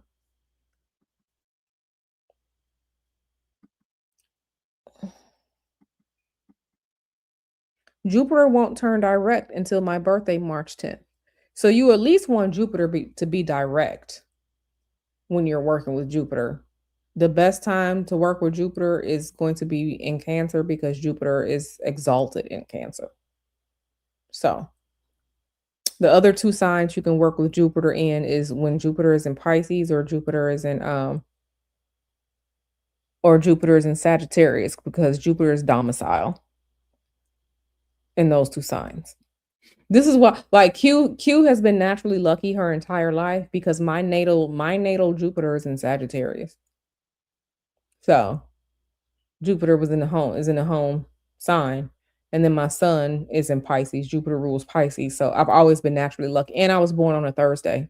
Thursday is the day ruled by Jupiter. So I've always been naturally lucky. But if you want to work with Jupiter energies yourself, I would rather you wait until March 10th, my birthday, or the next day, March 11th, to work with Jupiter because Jupiter will be direct in Cancer and Jupiter is exalted at the best place it can be in the zodiac. So, but if you just want to work with Jupiter anytime, you can work with Jupiter during the Jupiter hour on a Thursday. I would rather you wait until Jupiter is direct on March 10th. So that gives me something to work on myself. Yeah. You say you're gonna blame your body on Jupiter. It's been expanded over the years. Listen, today is January 1st. You better get on that workout. Get on your workout. Get on your workout. Get on your workout. Okay, so that's Mercury retrograde number 2. Let me show y'all Mercury retrograde number 3. Y'all are so silly. Y'all are so silly. Let me go. Mercury retrograde. Okay, so the last Mercury retrograde of the year is going to occur on October 24th, 2026. So this is the last Mercury retrograde of the year. And when it comes to like each of these astrological aspects, I'm going to do my best to try to remember to come back and like go over like houses and stuff like that. But we'll see because that's usually like it's a lot of work. Okay, so the last Mercury retrograde of the year is going to occur here. Mercury is going to station retrograde in Scorpio, October 24th. Okay, it's going to be a Saturday. So that's where Mercury going to be. That's where Mercury going to be. Sorry, I said, can you tell me the difference between the outer and inner circles in the chart? What do you mean? Can be a little bit more specific so I can answer your question. But yeah, so this is going to be the last Mercury retrograde of the year. Mercury is going to station retrograde October 24th in Scorpio. So we're going to have 3 Mercury retrograde periods this year. Okay. One that's going to start in February, one that will then start in June, and then one that will start in October. 3 Mercury retrograde periods of 2026. You have been warned. You have been warned. Okay. So Mercury is going to station retrograde in Scorpio on October 24th. And then Mercury is going to station direct in Scorpio on November 13th. Remember, Mercury retrograde periods are usually like 3 weeks. But with the pre-shadow phase and post-shadow phase, it's really like 5 to 6 weeks. So just be prepared because we all know our Mercury retrograde. Okay? Okay. Okay. Now, let me just show y'all these eclipses, the eclipse charts for the second half of eclipse season. The first part of eclipse season, I showed you, it was the solar eclipse in Aquarius in February. Then it was the lunar eclipse in Virgo in March. The second part of eclipse season begins in Leo. So let me find that for y'all. Hmm.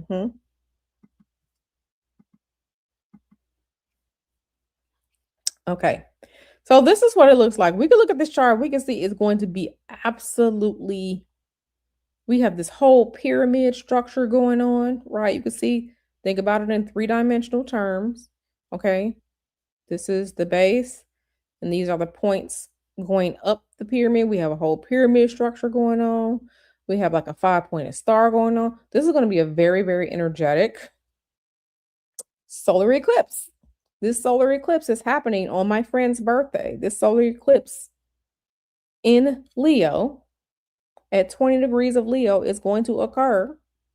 Okay. Going to occur on August 12th, 2026. Now, remember, I told you all that the moon's nodes are changing signs. By the time we get to this eclipse season part two, or the second series of eclipses in 2026, we can see the North Node is going to be here in Aquarius. The South Node is going to be here in Leo. So we're going to have, by the time of this solar eclipse on August 12th, we're going to have Jupiter in Leo. Mercury is going to be in Leo. So this is going to be a very talkative, very energetic solar eclipse in Leo. The sun is going to be in Leo. The sun likes being here. So we have to see what's going on. We absolutely have to see what's going on here. We have to wait and see. Okay, Starry Eyed says this one doesn't have it, but it's an outer circle and an inner circle with the same. Okay, so let me bring up the second chart so you can tell me if this is what you're talking about. Okay, so let's save this. Save. Okay. So let me bring up the Declaration of Independence chart. Okay, so this is the Declaration of Independence chart, July 4th, 1776. Let me open up the eclipse chart, and we're going to make this as chart 2. Okay. So this is what this looks like. The Declaration of Independence chart is here in the middle. It's the smaller tan circle here in the middle. The eclipse of August 12th, 2026. This is going to be a solar eclipse, new moon. Okay, remember, solar eclipses are new moons, full moons are lunar eclipses. Okay. This inner chart, which is chart 1, is the Declaration of Independence chart. You can see it says inner ring. The solar eclipse chart, it says outer ring. So that's this right here. So the two tan circles are the dates of events. So this inner chart, Declaration of Independence, this outer tan chart is the day of the total solar eclipse in Leo. Now this purple out here on the outside, this is just to indicate the zodiac signs, the houses. Okay, I use whole sign, whole house charts. This is the type of chart that I use. So every one of these lines is indicating the 0-degree mark of where that house and sign begins. Okay, this is the type of charts that I use. I use whole sign, whole house charts. Some people use whole sign, but it's like a quadrant system. Okay, so this is the Aquarius house. So this solar eclipse on August 12th, 2026, solar eclipse in Leo is going to happen. This is going to be a north node. This is going to be interesting because in the declaration chart, this is the north node. You see that? The inner chart is the Declaration of Independence chart. That's the north node. This year in 2026, this is going to be the south node. So we're going to have competing energies here. This is going to be not competing energies, but energies that are oppositional. Because in the declaration chart, our north node was in Leo. almost saying like destiny to be a leader, destiny to be shiny, destiny to be out front, destiny to be on the world stage. In this chart, the eclipse chart, the outer ring, the tan outer ring chart, this is oh my goodness, this is having the North Node at that critical 29-degree in the ninth house. Okay. In the ninth house. So I'll let you think about that. What do you think about that?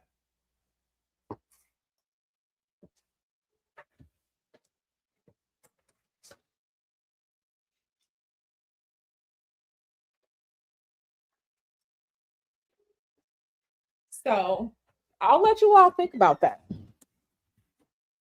North Node. And then now this is going to be a South Node.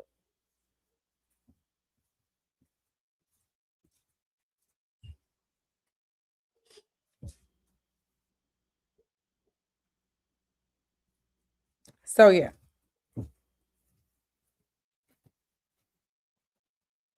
It's going to be very interesting. We're going to see how this is going to bring changes, potential changes to the United States. Potential changes, if any changes at all. I mean, I don't know, but we're going to have to see.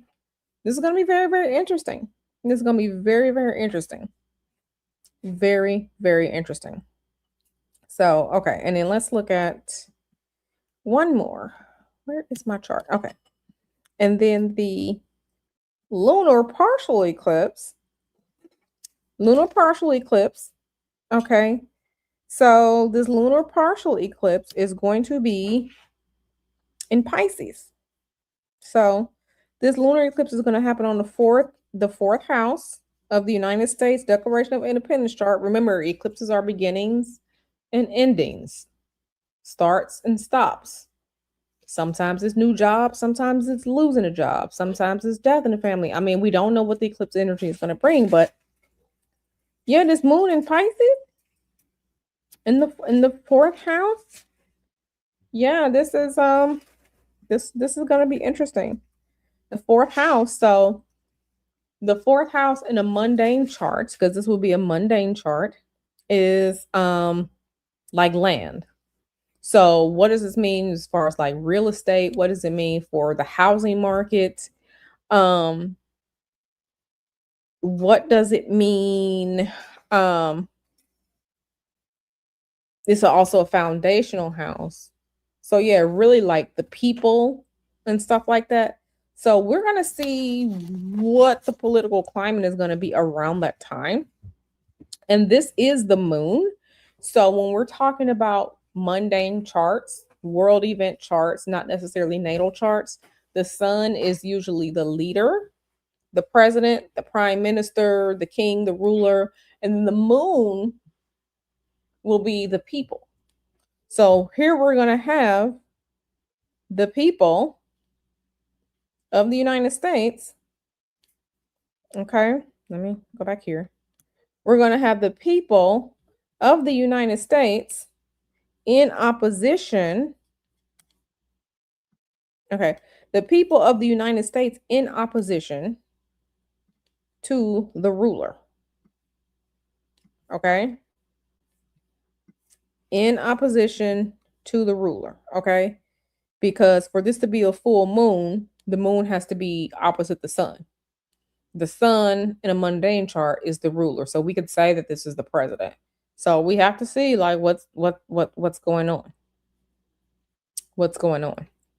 So this is going to be it's going to be a very, very interesting year astrologically. Like I said, we're having a lot of sign changes, especially from the big players. Pluto is already in Aquarius, but Saturn is moving from Pisces into Aries.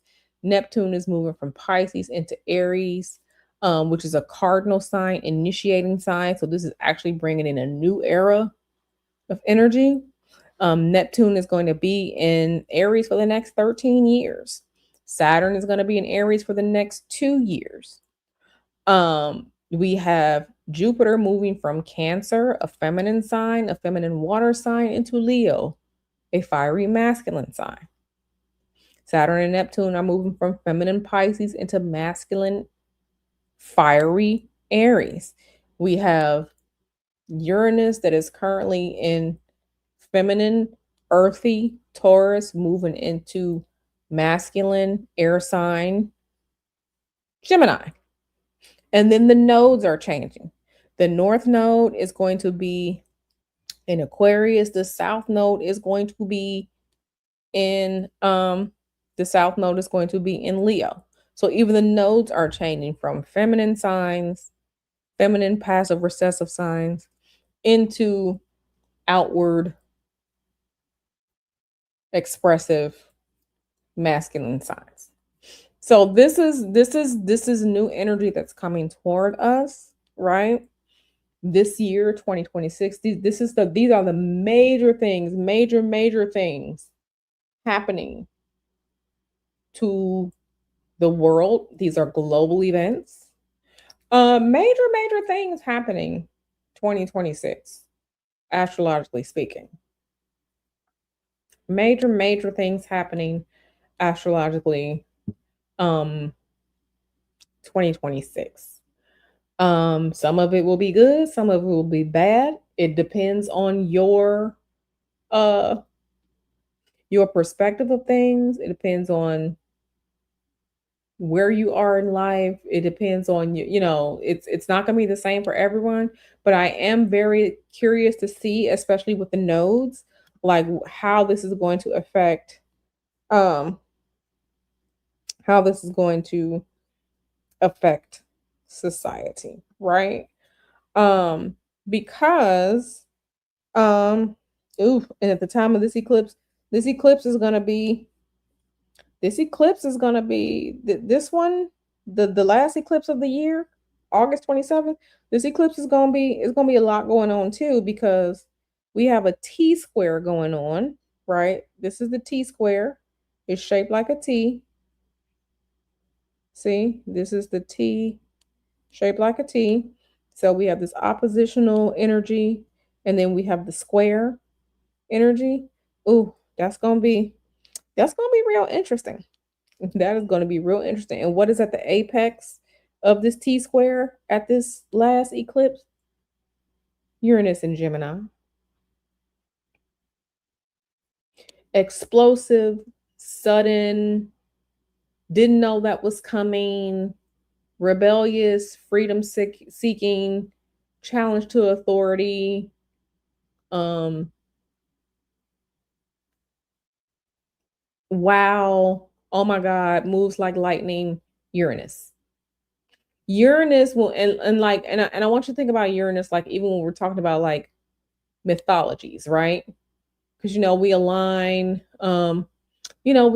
Jupiter with Zeus, right? We align Jupiter with Zeus. I mean, as far as like the mythologies and stuff like that. And then we're getting into Neptune being Poseidon. If we're going into like Greco-Roman mythologies and stuff like that. But Uranus was the Prometheus. Uranus and Prometheus. Prometheus is the one who was challenging. Prometheus was challenging the big dogs. So, yeah, absolutely. Traditional versus new ways of doing things, or just new ideas, radical changes that people may not be ready for. That's usually how Uranus shows up, in a flashbang, um, sudden, came out of nowhere. I didn't know that was going to happen. Rebellious, freedom. Um, I don't want to do that anymore. Uranus can be mischievous at times, but it's that sudden, oh my God, energy. So we have to see what the hell this eclipse is going to bring us. Because, like I said, we have a major T square going on here. We have the opposition with the sun and the moon. And then we have moon square Uranus, sun square Uranus. And then this is here with Mercury too. So this is going to be very interesting. This T squares are absolutely not aggressive energy, but this is energy that's it's kind of angry. It's fussy. It's fussy energy. So what is going to break? What is going to be released at this damn breaking of this eclipse? What is this damn holding back? Because like I said, we have Uranus here at this apex. What is happening? What is going to be released? What is going to be uncovered? What is going to be unbound? Uranus can also be thought of as like breaker of chains, right? So we have a lot of energy coming this year. We have to see how it is going to start to affect and shape us because this is energy from the planets that give us a lot of structure, order, and like generational themes, right? We really have to see what's going to be going on. We really have to see what's going to be going on. So, and then we're going to have energies from Pluto, sextile Neptune. This is going to be very, very interesting. So, I, like you, am along for the ride. I have to see what's going on too. I have to see what's going on too. Starry Eye says, Mom Donnie. Yeah, that's how you spell his Mom Donnie. Mamdan. Um, that's who you thought of with this energy. Absolutely. And I'm interested to see what he does in New York as well, because is he the beginning of the spark, right? And every if you think about like, has anyone ever played Assassin's Creed? Has anyone ever played Assassin's Creed here? Where am I going with this? In Assassin's Creed, in the first game and in the second game, there were the town criers, right? The people who stood around and was shouting stuff and spreading the news, all like that. So when we have to understand that a lot of things get tested in the United States, in California, things get tested in New York, right? And I say that to say, um,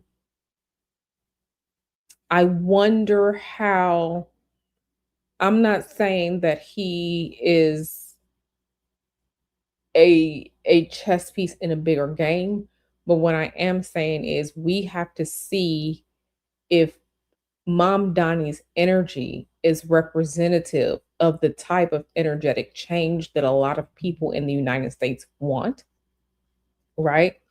We have to see that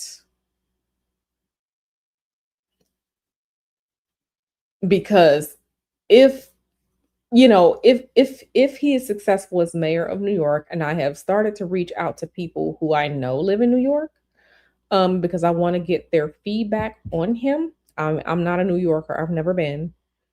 Because I'm curious. Is this the beginning of, because I have heard people say that the energy around Zohran Mamdani is very similar to when Barack Obama was running for president. I have heard people say this. I have not studied the charts, but I have heard people say this. So I'm interested to see how this is going to go. Is he going to be part of the breaker of chains? Right? We have to see. We have to see. It's going to be very, very, very, very interesting. So you say you're from Buffalo, New York, and New York would be a red state if it was. Yeah, absolutely. Absolutely. Absolutely. So, there are themes of change. There are themes of, okay, what are we doing with this new energy that's outwardly expressive and outwardly manifesting? And this is energy that, if channeled correctly, could bring about a lot of different change. Change means something different for you and for me, right? It means something different for you and for me. So we really have to see what is going to become of the United States over the next year to 13 years, because Pluto is absolutely in Aquarius, and we have to see how things are going to change. We have to see what this AI is going to do. We have to see is there going to be any rules or stipulations put on AI. We have to see how this is going to what it's going to do to our society. For those of you who have children, what is this going to do to your children and how your children learn and think? What does society look like moving forward as far as like buying land, buying houses, buying, all these different things that the average day-to-day person may deal with or think about, right? Because the United States is going to change. We just have to wait and see what that's going to be. Whether you like it or not, we have to see what that's going to be. So he just might. He just might. And listen, I'm not a New Yorker, but I'm interested to see what's going to happen. I'm interested to see what's going to happen. This is a year for midterms, right? This is a year for, midterms. What is that going to look like politically? So there's so much going on. So 2026, I will absolutely be watching the news stories to see what's going to happen. And I will be making a note of these news stories as the astrological energies play out. But until we start moving through the year, I do not want any of you all to be afraid. This is not for fear. This is not a fear stream. This is a stream to present to you, hey, these planets are doing these things on these dates. This is the type of energy that it may give off. I just want you to be aware. This is not to be afraid. This is not any of that. Okay, it's not. It's just so you can be aware. So make sure you go back to this video, look for the dates, listen for the dates, so you can write things down in your calendar so you can know. So you can know. So there's going to be a lot of activations going on, especially for people with Aquarius, especially people with major Aquarius, Virgo, Pisces, Leo placements. This is going to be, an Aries placement. This is going to be a huge year for those different parts of your chart. So your Aries house, your Leo house, your Aquarius house, Virgo house, and Pisces house. This is going to be a big year for like almost half of your chart for 5 different houses in your charts. So everybody going to be ready. We're going to be fine. We're going to make it through. But this is just so that you can be aware of things that are going on. So I know this was not the most fun stream, but this was absolutely a stream where we just had to talk about the changes of 2026 because I want you all to be aware. Don't come back saying oh, I didn't know. There ain't nobody say nothing. This is what this was for. I'm so proud of you, starry eyed. Hey, man, look at you. Look at you with that good GPA, girl. I hope you ain't using no AI. But yeah, so this is, again, we have to wait and see what's happening, and then we have to, see how these things are going to happen at the various ingresses. When it comes time for the Aries ingress, I'll show you all at the Aries ingress. Because by the time we get to March, there's going to be a lot of energy going on, and we have to see what type of imprint is going to be on the Aries ingress. Right? So, yeah. Yeah. She said, I'm gonna eat these chocolate chips. Eat your cookies, girl. Eat your cookies. Eat your cookies. Like I said, I know this was not a quote unquote fun stream. This was not a tarot stream. But again, I want you all to, when you start seeing stuff happening in the news and be like, hey, Q, did you see this? Then I can go see what date it was. And then we can kind of align the events that happen with what's going on astrologically, because a lot of stuff, these are just planetary cycles. So there are energetics that have already played out in the past, and cycles repeat. Cycles repeat. It may not repeat exactly, but cycles absolutely repeat. Okay? Um I can't wait until the next Venus Mars conjunction because we're going to get some more Epstein stuff. Okay, let me see when it's the next Venus Mars conjunction because I'm nosy. Aspect, let me go. Transiting Venus conjunct Mars, baby. Let me see. Oh, Mars conjunct Venus, January 7th. So we may get some more Epstein news. January 7th, 2026, because that's the next Mars Venus conjunction. So we may get some more Epstein stuff. We may get some more. We'll see what happens. We'll see what happens. um yeah, so any questions before I get out of here? Any questions before I get out of here? Any questions before I get out of here? First stream of 2026. Any questions before I get out of here? We've been here for 2 hours and 36 minutes. Oh man, I'm tired now.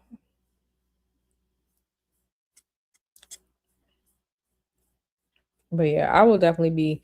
I have to pay attention to all the news because, like I said, it's a lot going on. And yeah, it's a lot going on. It's a lot going on. And like I said, we get the full moon in Cancer. The first full moon of 2026 is going to be January 3rd, full moon in Cancer. So that's going to be it should be some good energy there because the moon will be in Cancer. Jupiter is going to be in Cancer. Jupiter in Cancer is ruled by the moon. So that should be some good energy there. But yeah. Mm,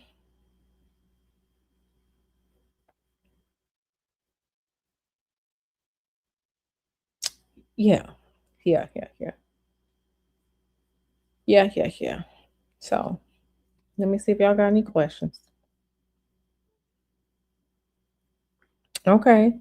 CPB says no questions. Empress Kia says thank you. Okay. Natasha says thank you. Yes, yes, yes. Okay, y'all. Well, I'm going to get out of here. At some point next week, we will have our community day. At some point next week, we're gonna have our community day. We're gonna get back into some esoterica obscura next week. Mm-hmm. So community day next week, esoterica obscura next week. And then when it starts getting closer to stuff like these eclipses and stuff, I'll be, live streaming talking about that. Yeah, so there are changes to the channel about how I do content and stuff like that.